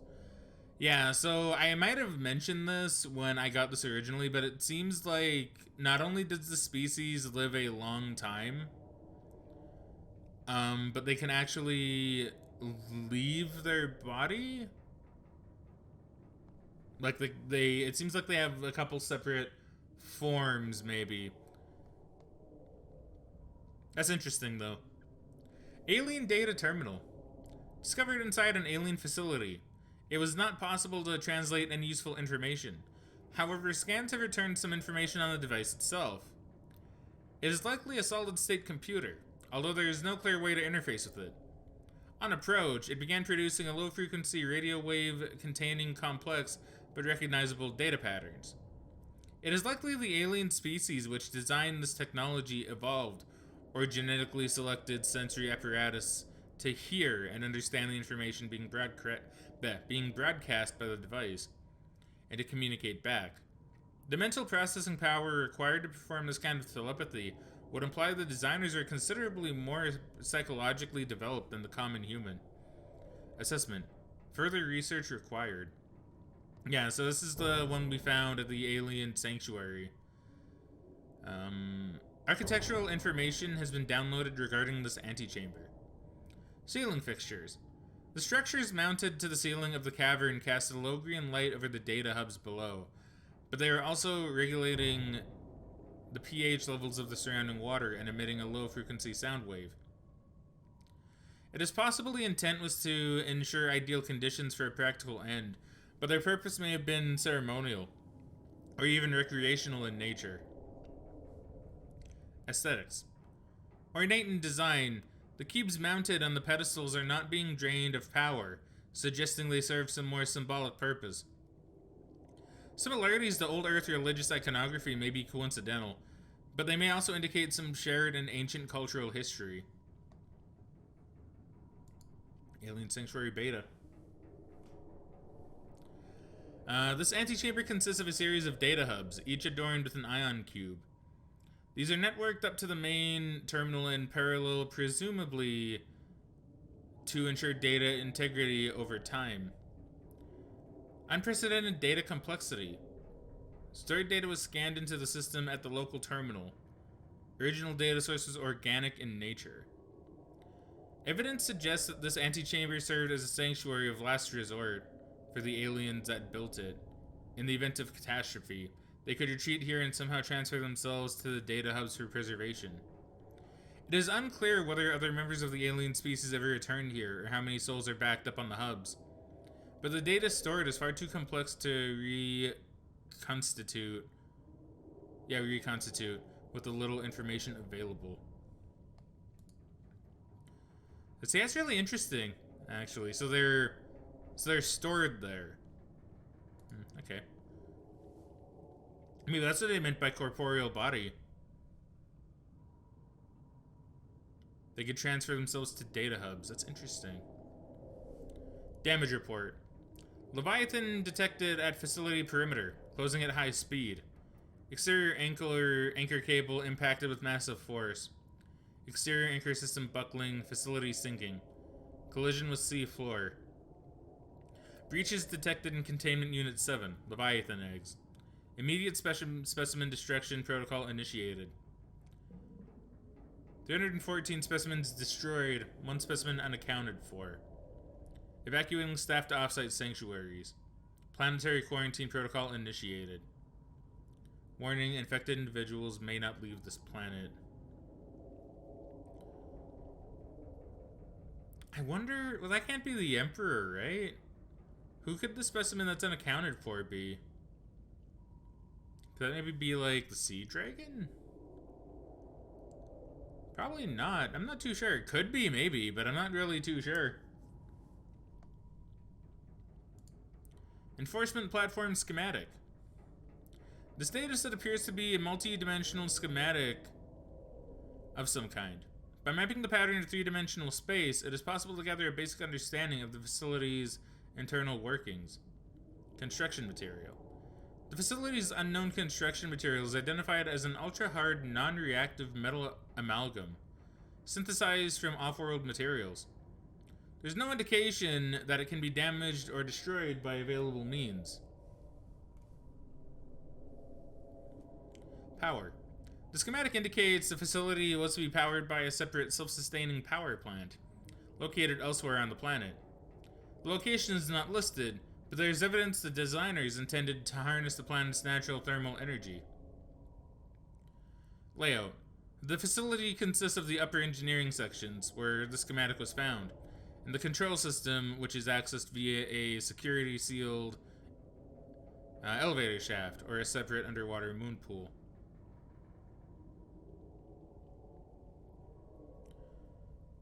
The schematic was found in the control room, which is accessed via a... Okay. That's cool, that's cool. Control. The control room in the lower section houses the only known way to interface with the facility. However, the schematic does not detail the operation procedure or installed security measures. I did read the layout thing properly, right? I think I did. Just so the game doesn't bitch at me. Whoops, wrong button. Just so the game doesn't bitch at me, let's drink some filtered water. Delicious filtered water. Enzyme 42 project data. According to translated data logs, an indigenous Leviathan species was found to produce a unique substance referred to as Enzyme 42, which inhibited the symptoms of the Karav bacterial infection in other indigenous organisms. The specimen was captured and contained in a purpose-built habitat for further study. The alien researchers went to great lengths to provide for the lifeform's environmental needs, including the import of independent flora and fauna via an on-site warp gate. However, its health quickly deteriorated. When quarantine was imposed, all warp gates and force fields are sealed. All attempts to develop the enzyme into a vaccine have been unsuccessful.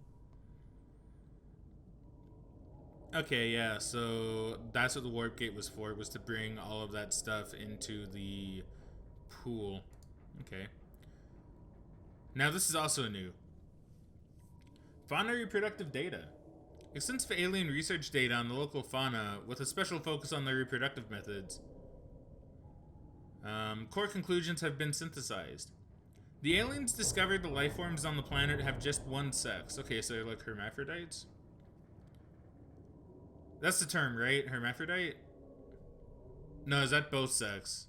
Nah, it's both sexes, isn't it? Is hermaphrodite? What am I thinking of then? Is it? It's not asexual reproduction, right? Is it asexual? I don't remember. I know there's a term for it. I don't know if it's asexual because I know asexual means something else. But can asexual also mean that? I don't know. I don't know. Someone can, like, tell me, because I think there is a word for that, but I don't quite know if I'm getting it right. They observed local organisms engaging in asexual reproduction. Okay, maybe I was right. All healthy individuals tested were capable of egg laying. Eggs usually required genetic material from another of the species. In rare case, only one parent was required, with evolutionary mutation introduced by the effects of the environment itself. That's interesting. Research appears to have been focused around hatching conditions and genetic variations between parent and child. Okay. Fossil data. Fossil data recorded from the volcanic rock that was excavated to construct the alien power facility. It has been possible to extrapolate a number of key trends, excuse me. Genetic divergence. The aliens recorded data on indigenous organic remains originating between 10,000 and 1,000 years ago. The life forms on record feature an unusually low overlap with those encountered so far on 4546b. Extinction event. Soil samples from 1,000 years ago contain 300% higher concentrations of organic remains than the soil average.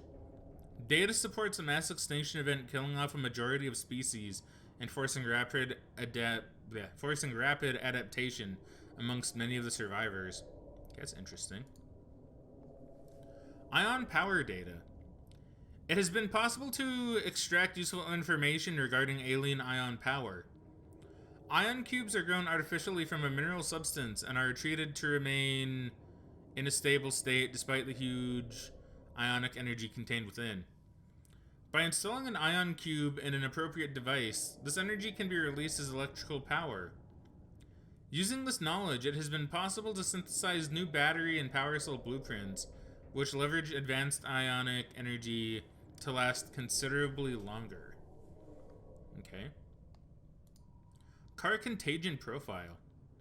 This terminal contains extensive data regarding the bacterial contagion identified as Kara. Discovery. First encountered during routine network expansion on Outer Worlds. Pandemic development. Network error resulted in routine quarantine procedure failure. Contagion was uploaded to and spread quickly through the core worlds. Confirmed deaths, 143 billion individuals. Wow, I don't remember. See, this is the fun thing. I can go back and read this and I don't know. I feel like I'm reading it for the first time again, which is why I want to do all of them, right? Yeah, that's a lot. That's a lot of deaths. Bacterial mechanisms. Attaches to healthy living cells and mutates the basic genetic structure. Symptom stage. 1. Gradual immune system failure. Stage 2. Green skin, lesions, and flu-like symptoms. Stage 3. Unpredictable alterations to biological structure. Stage 4. Complete shutdown of executive function. Yeah, executive function. So I think our guy had stage 2 and that was about it. Which is good. Well, he might have had stage 3, I don't know. Emergency steps taken. Core worlds quarantined. Bacterial samples distributed to isolated disease research facilities for vaccine development. Treatment procedure unknown. Yeah, so that is kind of something to think about, right? Like, what if one day we come across, like, an alien civilization that has died out because of some kind of disease that they contracted? And they're just, like, all gone. That'd be interesting. That'd be really weird, but really interesting. Alright, Sea Emperor Leviathan research data. Specimen size categories? Yeah, specimen size categories have been adjusted upward to accommodate the species. Feeding and digestion. Alien research data indicates that despite its size, the species feeds entirely on microorganisms it filters from the water, which themselves depend on a complicated ecosystem of plant and animal life. Reproduction. Large ovary-like organs are carried in the creature's middle section, suggesting that, like other species on this planet, it produces eggs. However, internal scar tissue indicates probable infertility. Okay. So yeah, maybe they just have eggs like once and then that's it. I mean, it's a clutch of eggs, sure, but still, maybe just once and then that's it. Enzyme 42. The Emperor manufactures Enzyme 42 within its stomach cavity to break down its food, and will occasionally expel it into the surrounding waters. This substance was found to neutralize the effects of the bacterium, and its presence in the ecosystem today would explain how life on this planet survived the outbreak. It would remain to be explained by what mechanism the enzyme is being delivered. Health. Comparative analysis of size and metabolic rates indicates the specimen captured by the researchers was approximately 1,600 years old. Extensive internal and external scar tissue suggests it had lived well in excess of the peak lifespan of its species. So it's ancient, yeah. Assessment. While a healthy Emperor specimen may have held some potential as a cure, it is unlikely any research subjects survived quarantine procedures. Yeah, okay, so... Yeah, that kind of has me wondering for the next game. I wonder if we'll see any more Sea Emperors. Since we did release these ones. I mean, I doubt there'd be, like, more around, right? But, I don't know, maybe we'll see some kind of Sea Emperor-like creature. Because I assume the infections was all over the planet. So, maybe we'll get a bit more info on, like, maybe the Sea Emperors, or at least the bacteria in, Below Zero. Hold on, before we read this, let's also have a munch on a nutrition block. Specimen research data. A catalog of information on the organisms previously contained within the alien facility. A number of entries have been translated. Small herbivore Gamma. This entry seems to reference the common peeper. Shows no immunity to infection. Death commonly occurs within 4 days. Shows symptom remission on exposure to enzyme... Exposure. There you go. To enzyme 42. But symptoms quickly recur. Shows advanced learning behaviors. Shows some capacity to transmit enzymes to other species. Leviathan embryos. Adult specimen too large to study in containment. Egg specimens acquired from nesting site. Embryos show no signs of immunity. Death commonly occurs within 3 weeks. Small sample of eggs have been retained for continued high-priority research on Leviathan hatching mechanisms. Large carnivore Theta. Off-site lab established to study remains. Shows some potential for immunity to infection, but physical remains so far proved insufficient for full reconstruction.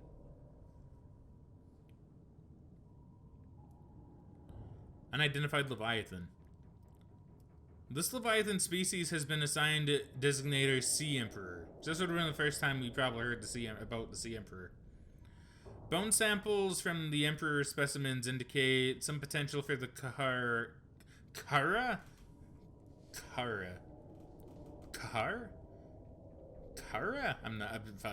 I've been pronouncing that so many different ways now. Kara? I think it's still Kara. For Kara immunity. Single specimen captured for study at purpose-built containment facility, constructed in volcanic region at depth 1.4 kilometers. So this is probably what's supposed to tell me very vaguely about the Sea Emperor and where to go for it.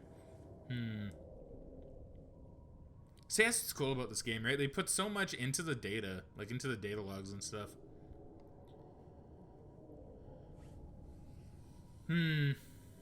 Okay. Ventilation control. Water flowing to and from the primary containment facility is being automatically controlled, independently of other safeguards. Data on the water composition has been recorded. Inflow. Water is being drawn from different biomes around the surface of the planet. The water temperature is considerably lower than the volcanic environment outside the facility, while microorganism and nutrient counts are substantially higher. Outflow. Oxygen-deprived water is being flooded from the system and recycled back to the surface. Okay, yeah, see, really interesting stuff. Now, onwards to the Aurora Survivors. Okay then, time to continue. So, Aurora Survivors. Now, a lot of these are probably going to be like audio, so I probably won't be adding much to it, other than mostly just listening. Exiting sleep mode. Loading voice recognition. Engineer Barclay and Chief Technology Officer you identified. Drone, get me a propulsion cannon. Repulsion cannon retrieved. Hey, Berkeley. Install that circuit box with that repulsion cannon and you'll punch a hole in the cargo bay. Damn it, Drone, I said propulsion, not repulsion. Recalibrate sensors. Senses recalibrated. Sensors aren't the problem. I tweaked the program. It's like you now. It doesn't like being told what to do. Drone, I know... His name's Albert now. Albert, I know Nice. it's not your fault, but it would really help me do my job if you'd bring me what I asked for. Thanks for your time. Propulsion cannon retrieved. Thank you. Now go away. Entering hibernation mode. Boss, this hobby of yours isn't making my job any easier. Or safer.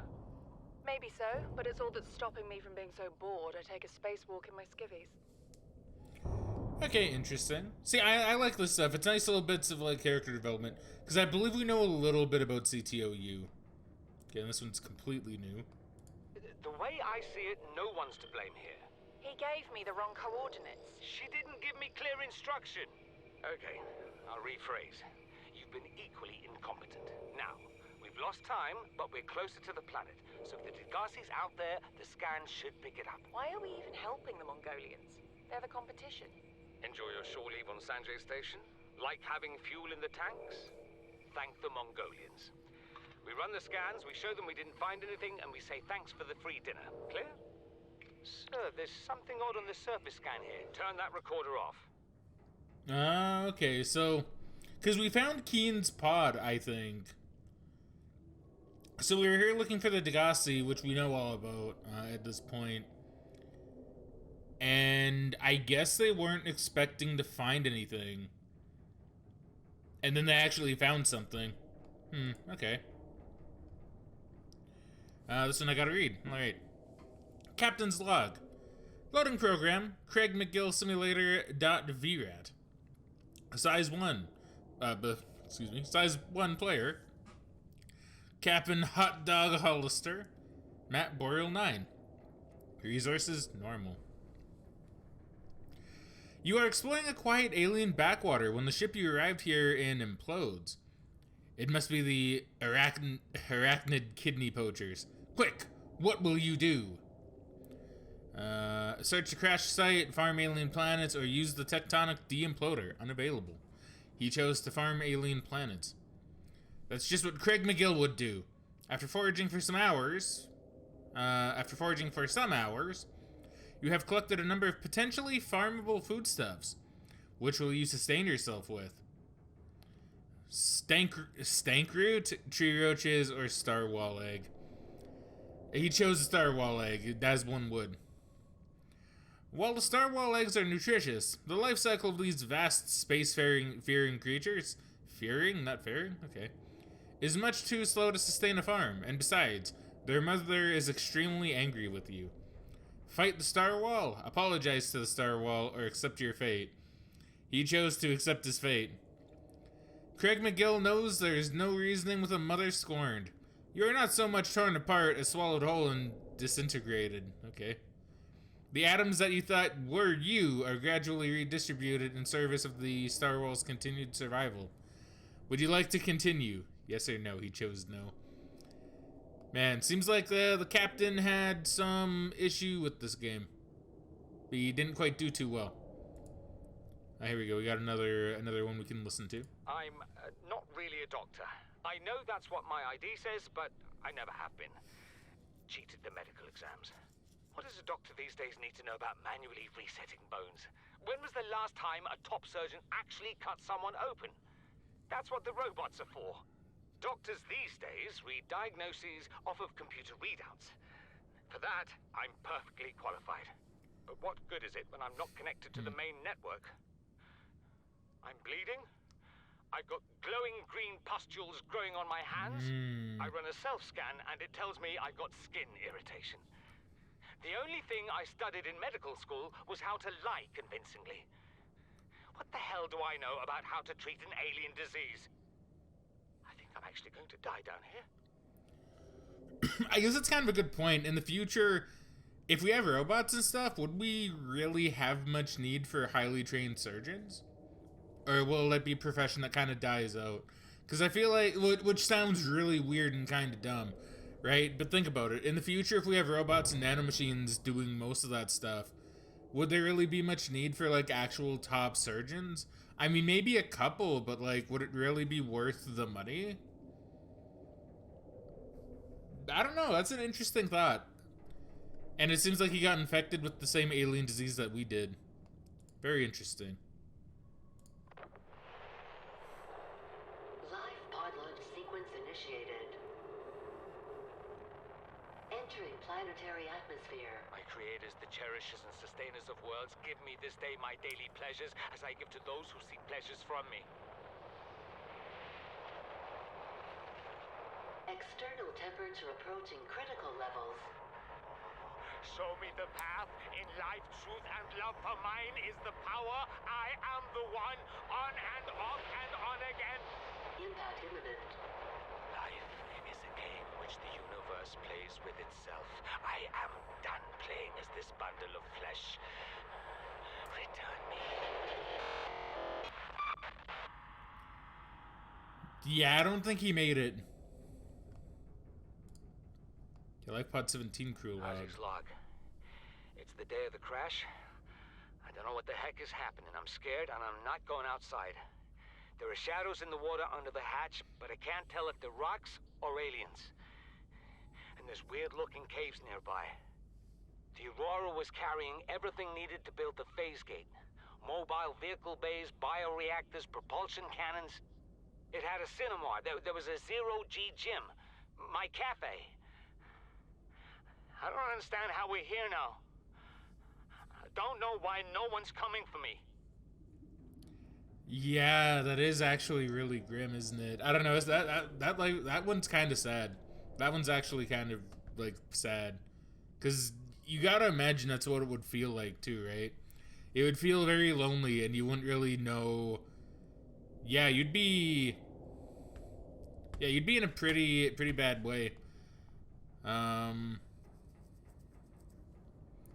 Isn't Keen another one of these, right? Yeah, Keen. Yeah, so Keen was here. Yeah, so Keen was the guy who... Yeah, thought this would be a really easy mission. Okay. So we did this one, correct? Yes, so we do this one.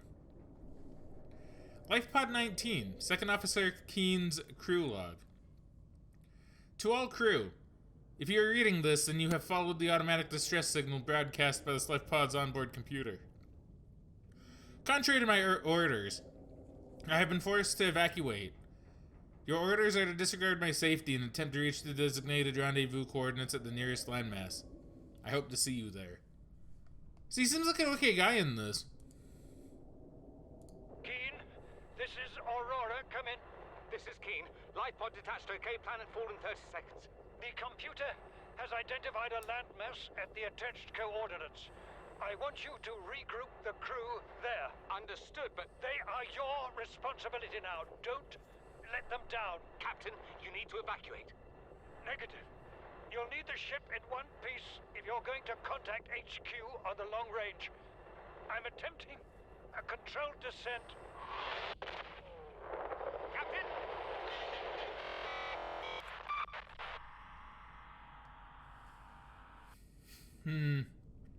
Yeah, I don't know, man. I'm trying to wonder, like... I'm trying to, like, get to know Keen a little bit better, which is gonna sound kind of weird. I guess he's not a bad guy here, because he's talking about, like, how the Mongolians are, like... They're doing good, I suppose. Yeah, I don't know. It's interesting. It's interesting. So that's the last one we did. So, use voice log. Flotation devices failed. We're flooding. Evacuate. Wait. I can reconfigure the O2 system to act as a bilge pump.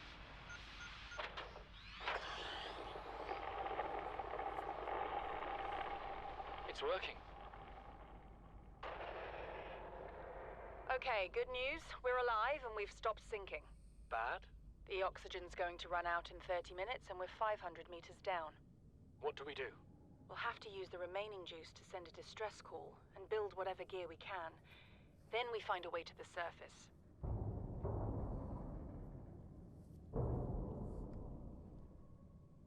Oh, I thought that was the sound from the voice log. Okay. That was like perfect timing for shit to bump into my Cyclops. You really think it'll carry two of us? Your regular sea glide tows a mass of 80 kilograms at over 30 kilometers an hour. The power cell rigged to this one should double that. You think there's something out there that's faster? Oh, sure. And that's assuming it doesn't overload 3 meters from the life pod. You're calm about this? I'm seeing the engineering problem. If I stop seeing the maths, I'll be terrified. Yeah, that really would be scary, dude. I don't know. Like, going on an alien planet is one thing, but going on an alien planet that's nothing but water, like, we would not do well, like, at all. Like, that'd be really scary. Because that's out of our element, right? To any Altera crew. Landed in area of significant alien activity. Encountered predators in the Leviathan class, highly aggressive.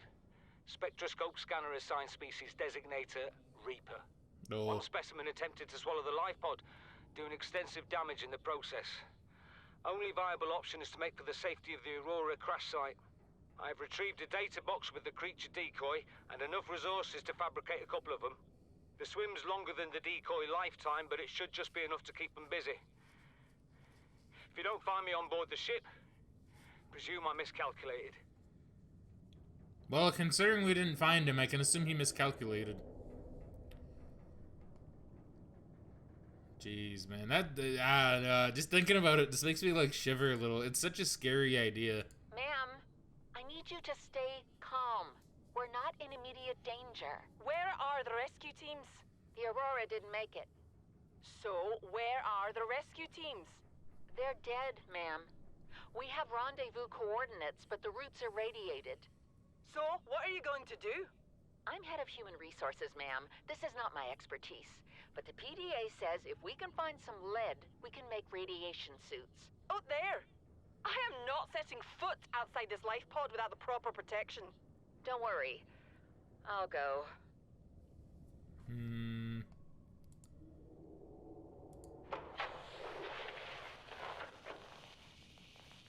What are you doing? You were gone so long. I thought you drowned. Put the flare down! I was going to try and attract someone's attention. That's not a distress flare! Stop waving it around like that. You'll catch the fuel line. You know, I'm trying to remember which one Life Pod 6 was. I think there was a giant hole in that one. Well, that would explain that. Man, that's unfortunate. Man, stupid passengers, right? Ugh.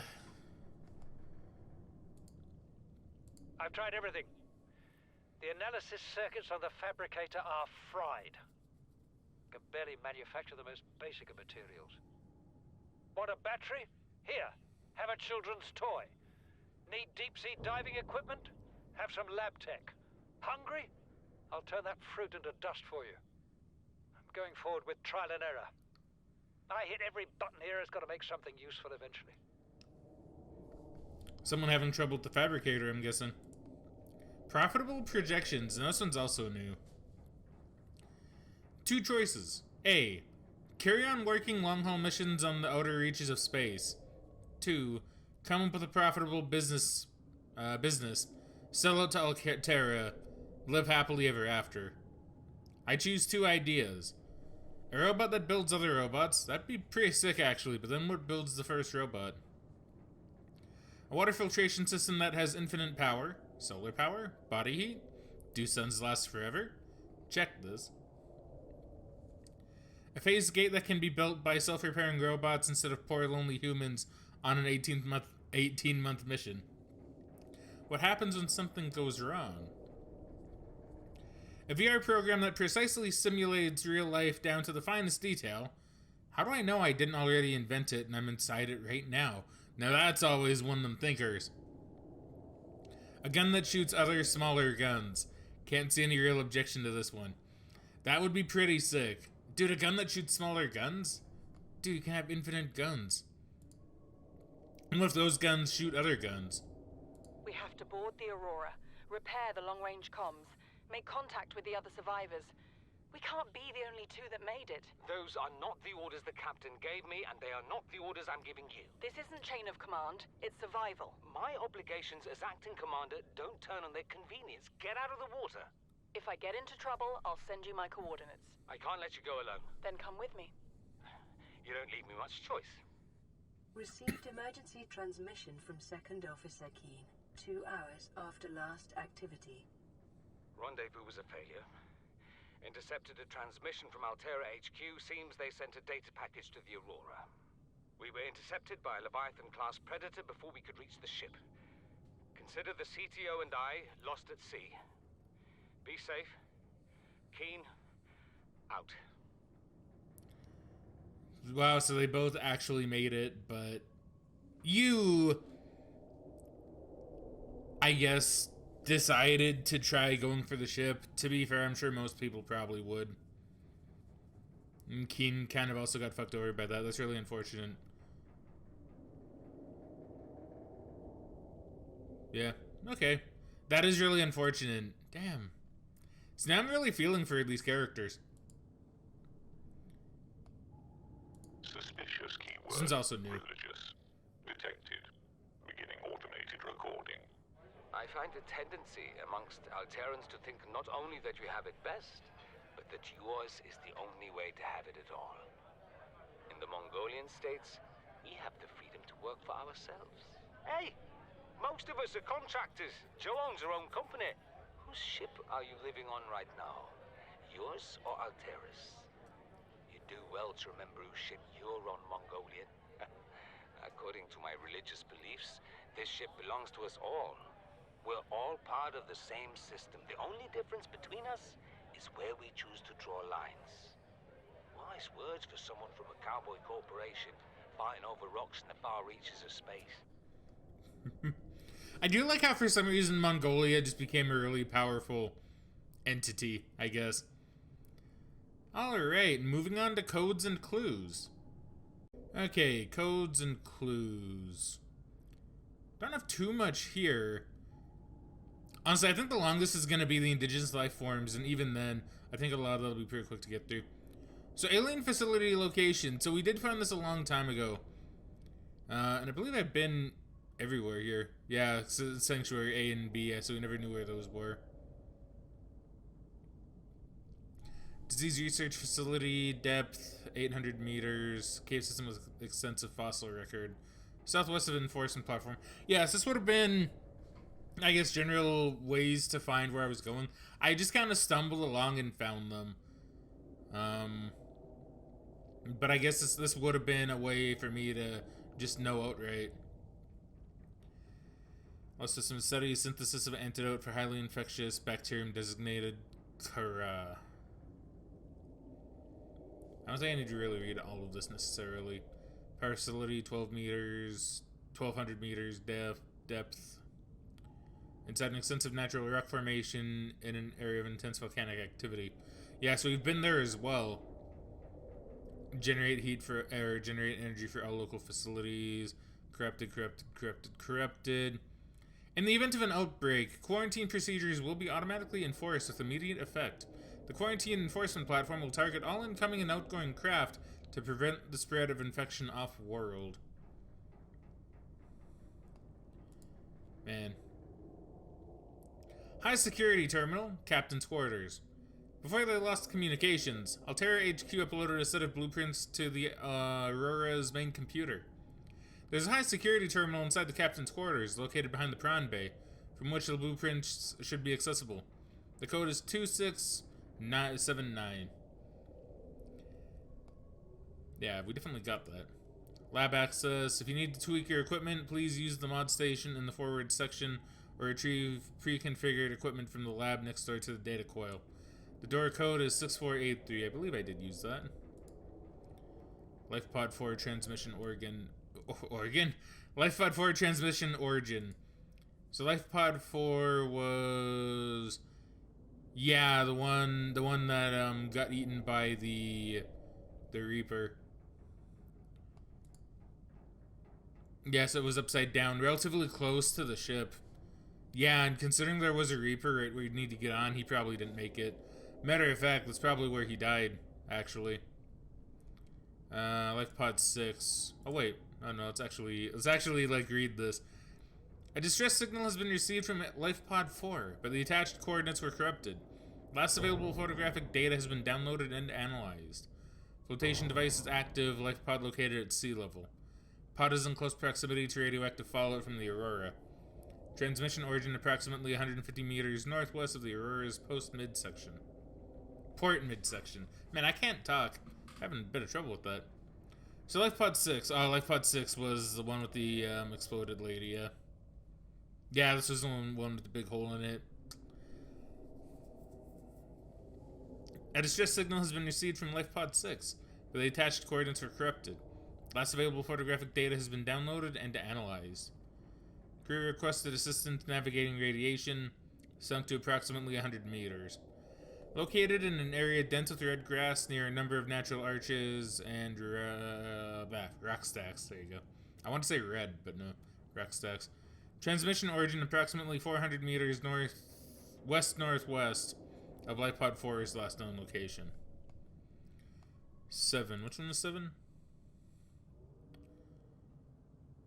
The guy that was hitting every button. Yeah, it didn't really look like it ended 204 him either. A distress signal has been received from Lifepod 7, but the attached coordinates were corrupted. Last available photographic data has been downloaded and analyzed. Crew reported problems with their onboard fabricator. Okay, hold on. I don't like when it does that. I know there's nothing here that can eat me or anything, but I don't like when it does that. Transmission origin approximately 100 kilometers southwest of Aurora's stern section.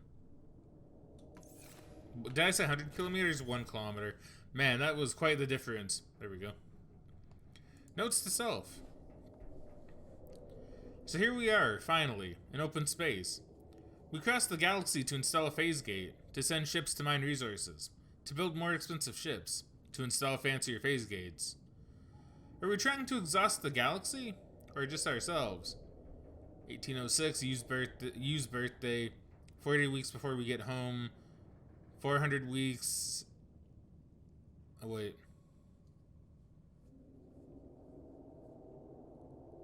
Okay. 40 weeks before we get home, 400 weeks, it feels like before we get home. Not enough credits, Altera's paying me. 1454 cargo bay code. Okay.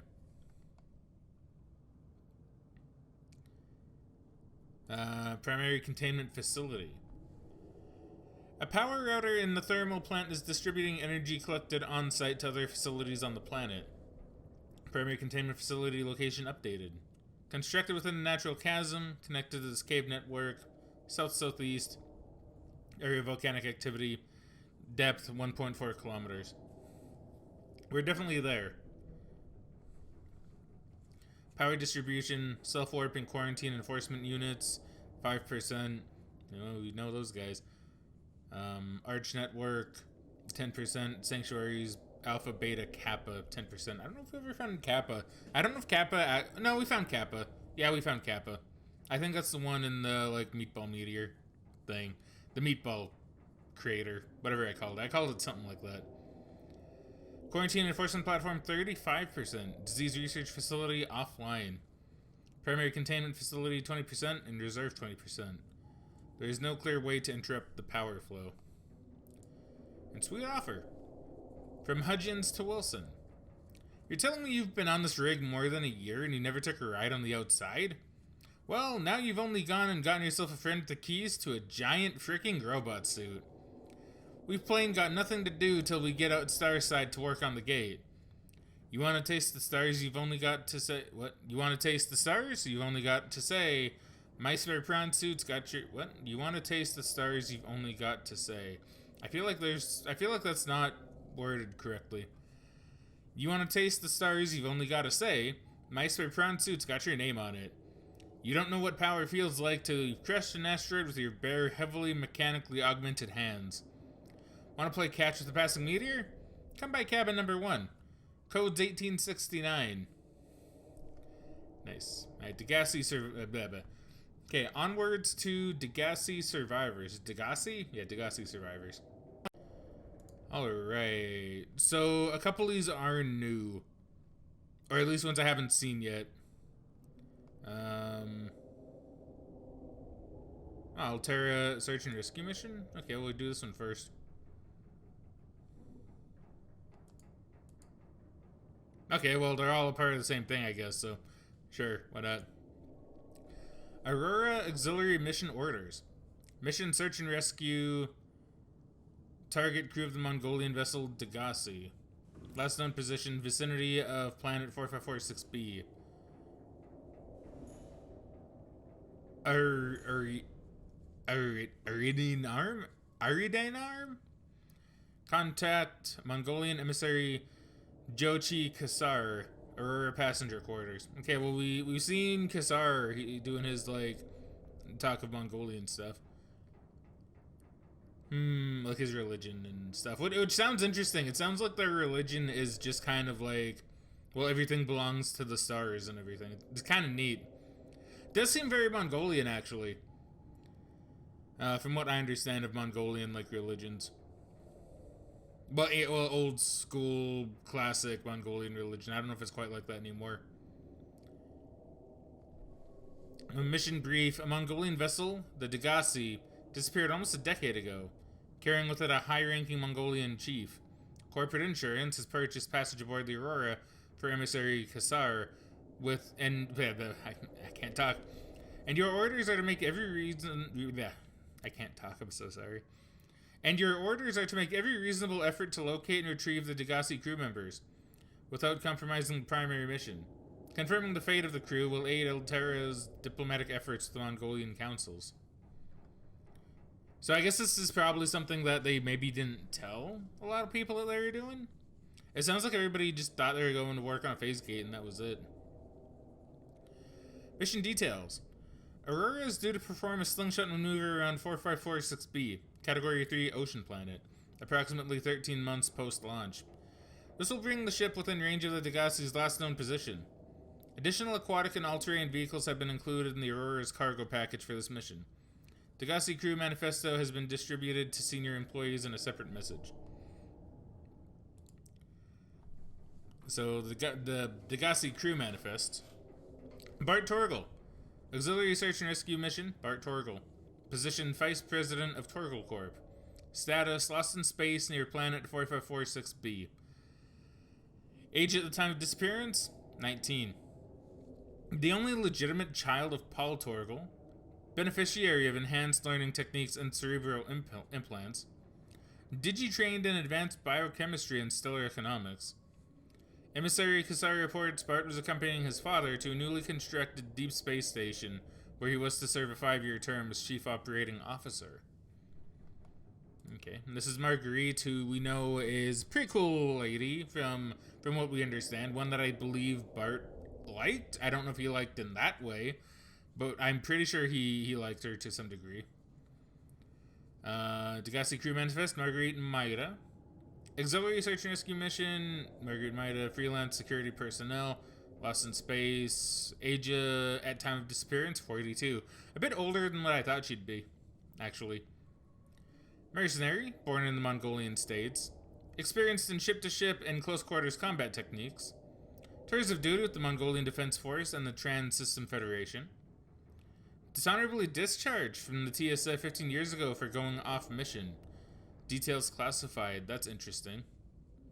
Emissary Kasari reports Maida was hired to accompany Paul Torgal on board the Degasi in uncharted space and defend the ship in case of assault by pirates or rival corporations. See, I do kind of like how in the future the idea is like think about EVE Online, right, where everything is just all about corporations. So Paul Torgal. Search and rescue mission. Chief of Torgal Corp, captain of the Degasi, lost in space near near planet 4546b. Age of time of disappearance, 79, but I'm an older guy for sure. Probably not too old for this future area, though, for this future period. Paul Torgal and his crew fell out of contact with Mongolian authorities close to a decade ago. The Torgals were a resourceful and powerful clan, and the ship was well equipped, so their survival is considered likely. However, multiple vessels passing through the system have since attempted to trace the ship to no effect. It is hoped the Aurora's superior scanning suite can do better. Made majority shareholder of Torgal Corp by his mother upon her retirement. Interacted with Altera Limited in infrequent chartered munitions deliveries. Beneficiary of life extension technologies, so that would explain it a little bit. Accompanied by his only child, Bart Torgal, 19. Heir to the Torgal Corporation. Emissary Kasar reports Torgal often traveled with a skeleton crew and was known for making rash but profitable decisions. Inadequate systems maintenance or straying from its planned route may account for the ship's disappearance. Also being shot down by a big-ass gun. Okay, Bart Torgal's log, number 1. This world. I thought it might get claustrophobic living underwater. Father feels it is. He'd tell me it was childish, but I stare out of the window and sometimes I think how lucky I am to see this world up close. Back on the island, I wouldn't have believed the creatures that live down here. The fish, they glow. There's one that's 90% eyeball. Snakes twice the length of a habitat compartment. Certainly, it's not all friendly. Most of the plant life is toxic. Learned that the hard way. But I've managed to coax some marble melons into growing indoors. Just like me. And when they don't cover our dietary needs, well, we eat the fish themselves. It's a bit gross, but it's nothing they wouldn't do. I've been attempting to document my findings. Father approves. He says understanding is power, that the more we know about this planet, the more we can use it to our advantage. I'm just doing it because it's fun.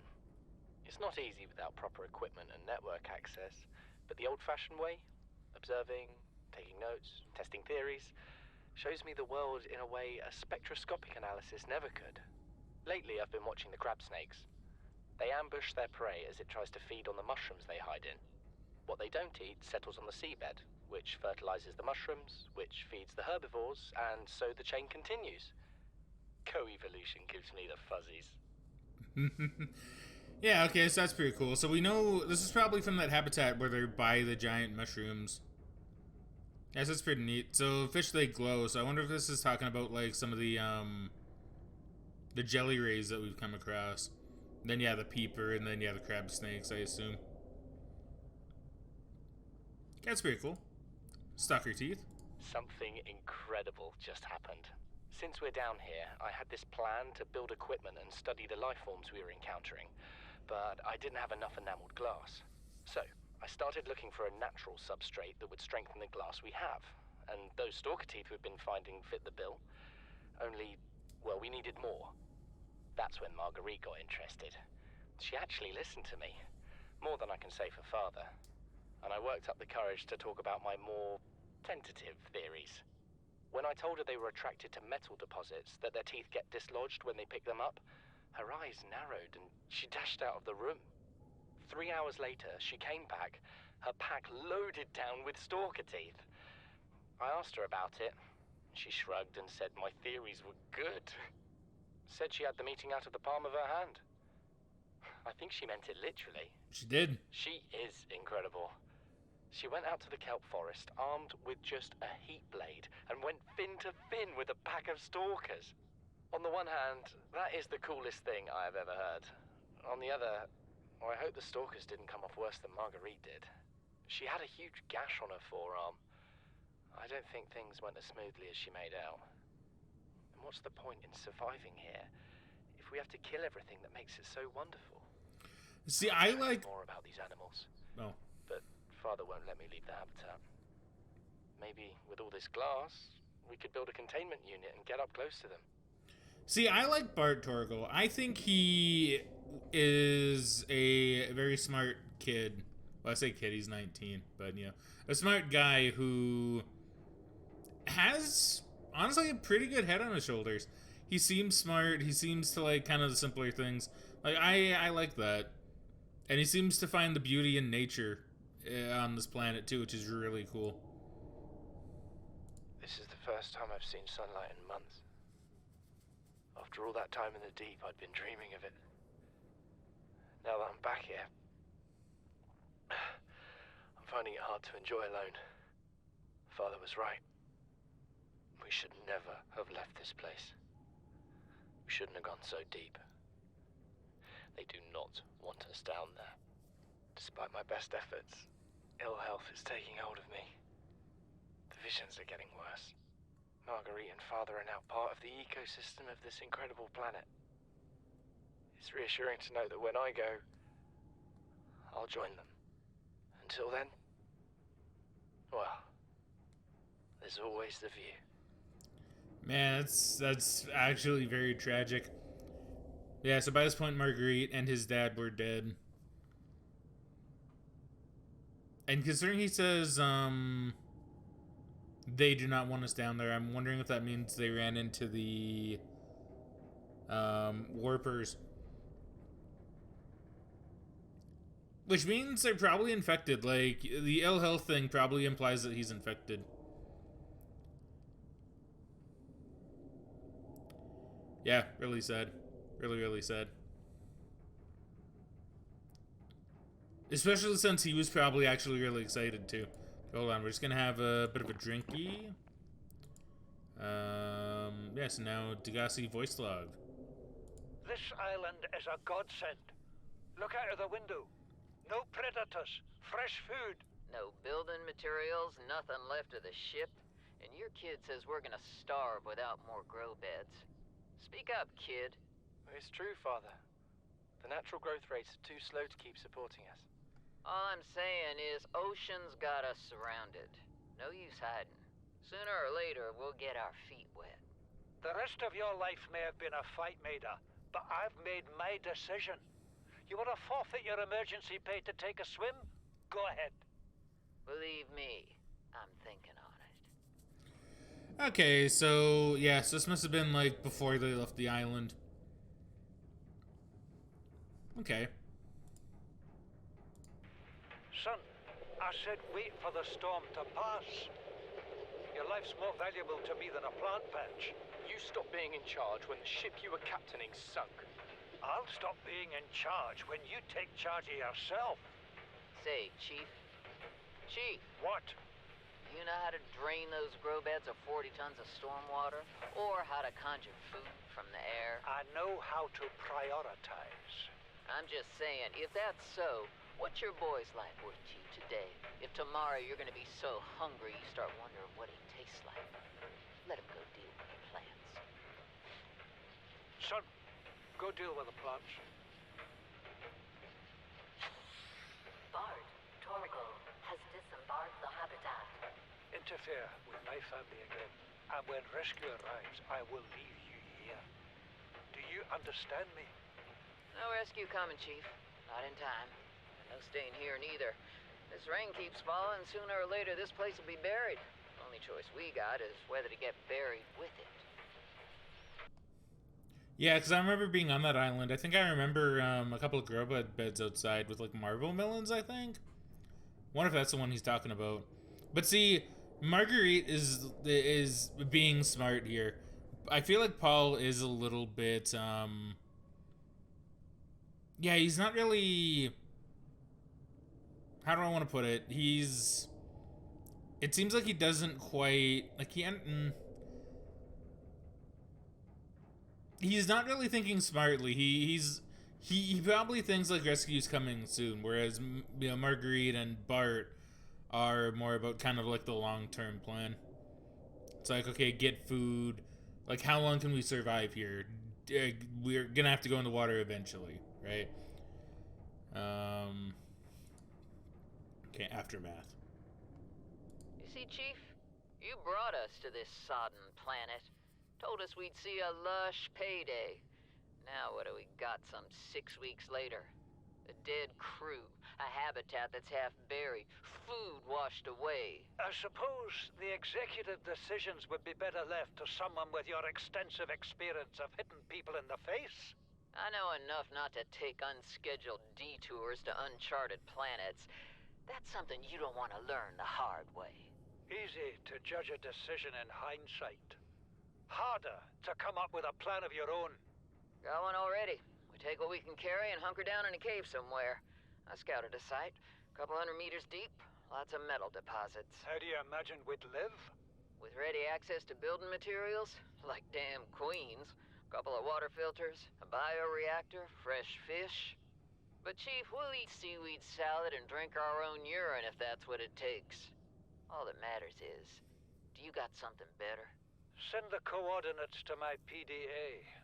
I'll review your proposal. I do find it funny how he's like Mongolian. Well, I guess once again they probably took over a lot and have a couple of different cultures.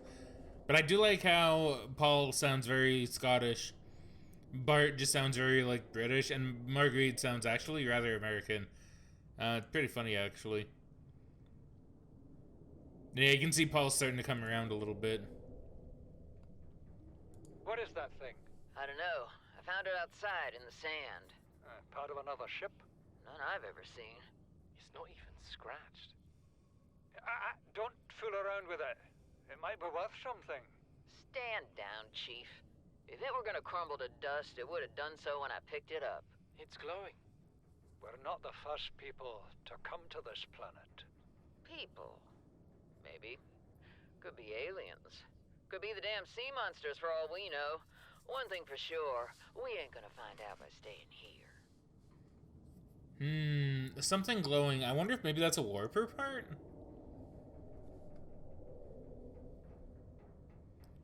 Because it sounds metallic. But it's glowing. It probably has something to do with the aliens. Could be an ion cube. Could be an ion cube. Or maybe one of those tablets. It could be either. Honestly, it's probably a tablet. Son, there is always a pecking order. And in our world, money makes a hierarchy. I pay Maida a fraction of what I pay you, and you a fraction of what I pay me. If money makes the hierarchy, why is Marguerite making the decisions? We need her. We let her think what she likes, so long as she does what she's told. What if she doesn't? For enough money, she will. People always do. I feel like that's not so true for Marguerite. We're already 200 meters below sea level. You want to go deeper? Look around us, Chief. Water leaking through the hull, water outside the hatch. We're drowning real slow. If rescue arrives, whatever shot us down, it's gonna do it again and again until it's shut off. You see an off switch around here, Chief? Why would it any more likely be half a kilometer down? Your kid found something on the scanner. There's something down there. Something that shouldn't be. You're mad. I'm going all the same, and I have an idea you two are gonna follow. But if you do, be mindful. Your authority stopped at sea level. Okay, so I wonder if they made it. So I'm trying to remember where I found this voice log.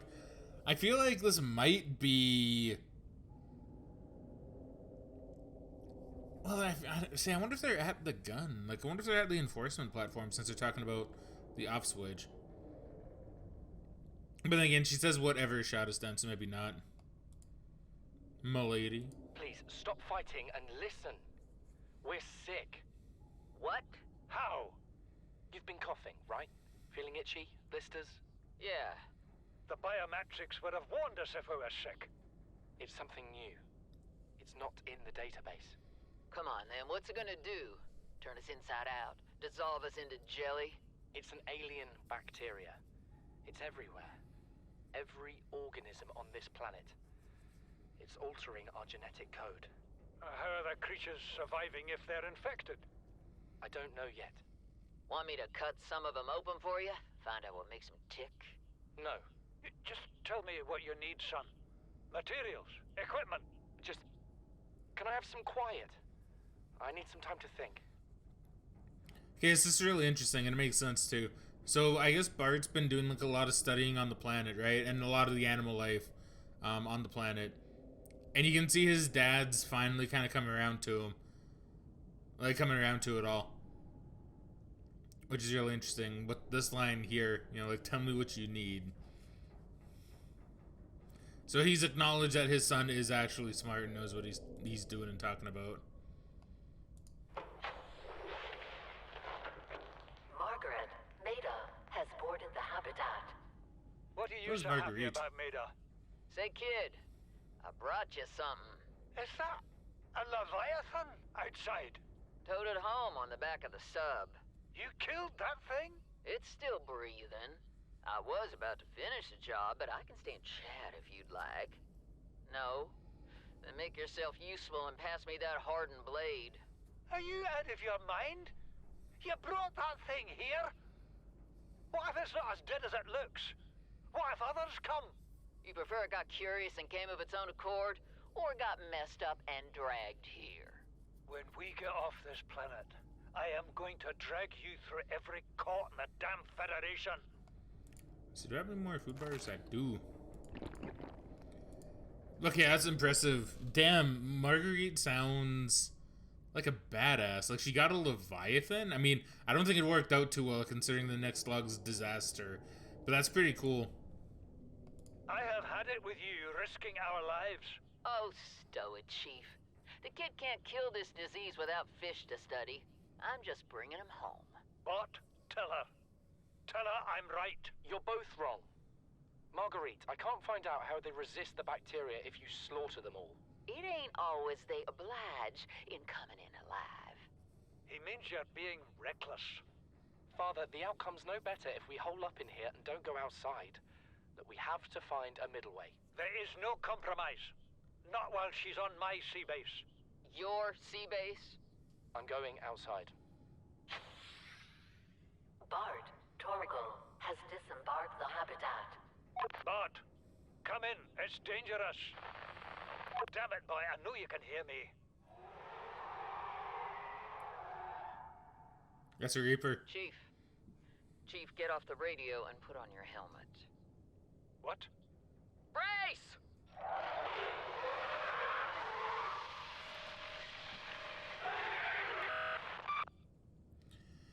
Yeah, so it sounds like the Reaper she brought in probably, yeah, fucked up at least that habitat. I'm trying to think where this one was also found. This one was probably found...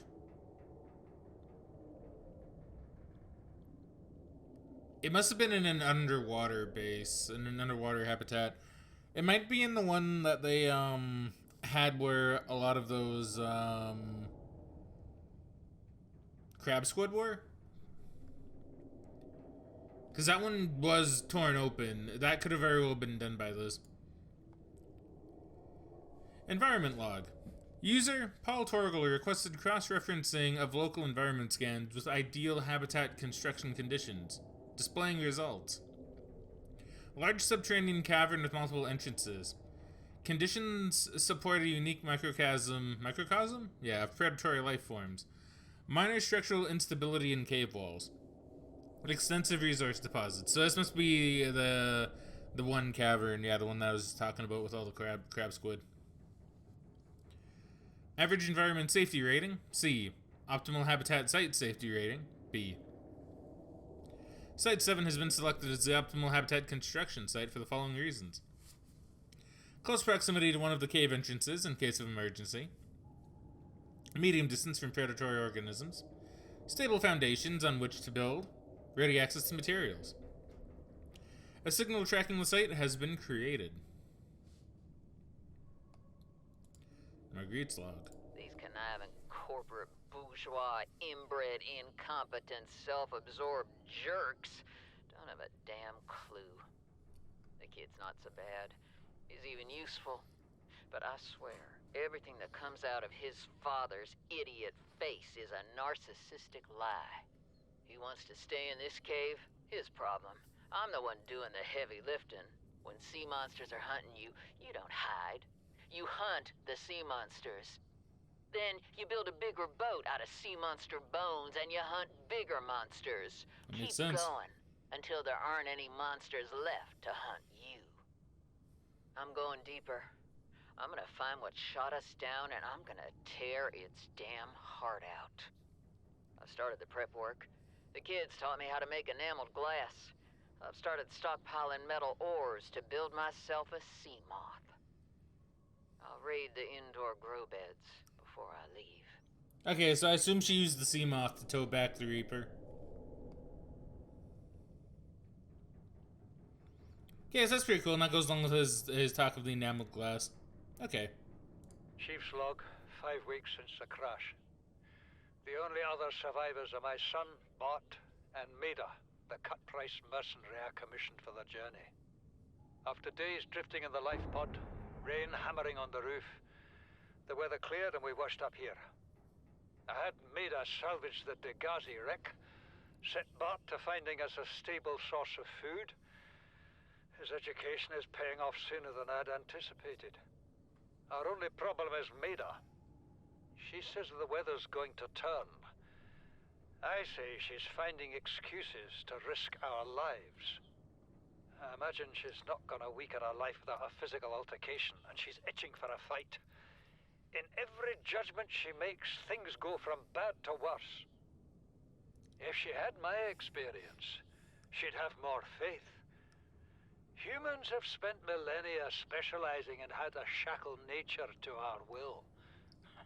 This planet won't cause us any new problems.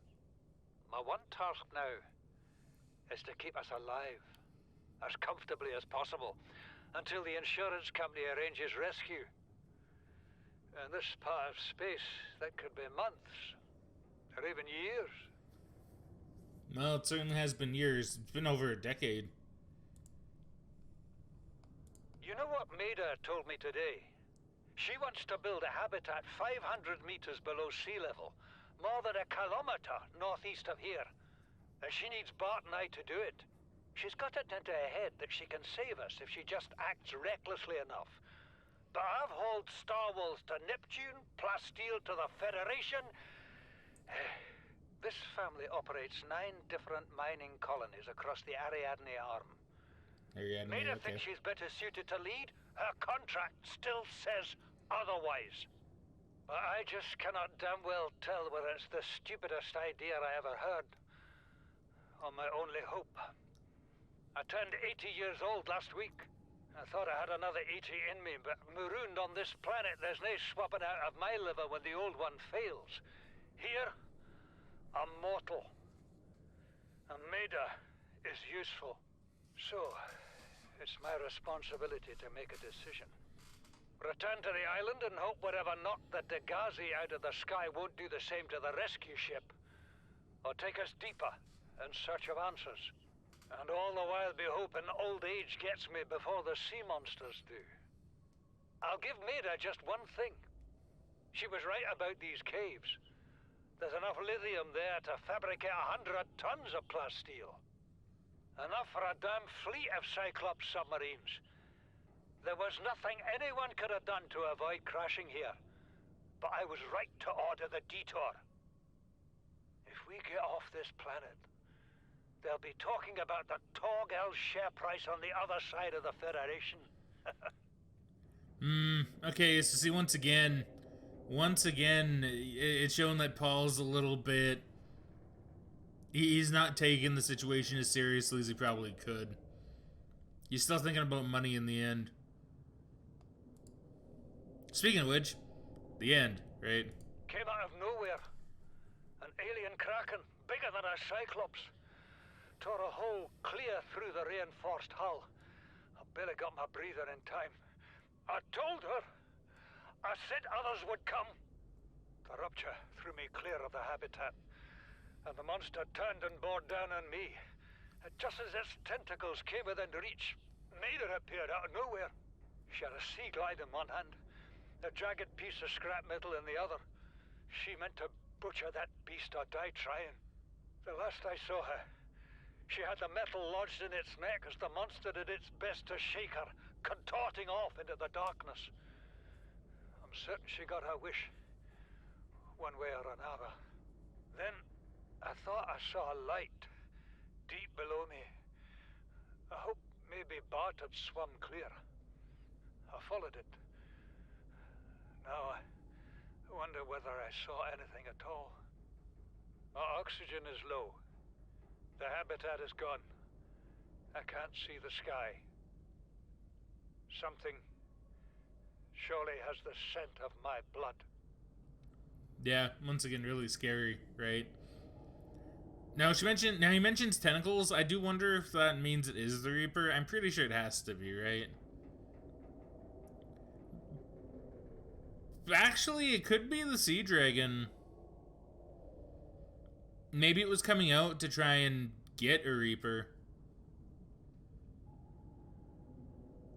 Because it would have been near an entrance, I think.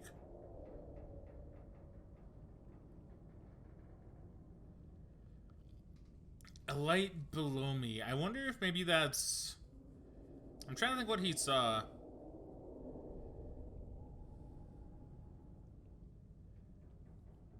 If he saw anything. I keep wanting to say Warper maybe, but I'm not too sure. See, this whole thing's really tragic, right? Because... You know, Marguerite, like, was good. Paul seemed like he kind of came around in the end. But Bart was really the only one who was kind of truly innocent in all this. So this would have been last chronologically. Like the one here, Return from the Deep. And this would have been right after, yeah, right after Disaster. Man, I don't know, it really makes you think though, right? Okay, anyway, we're gonna go on to the operation logs now.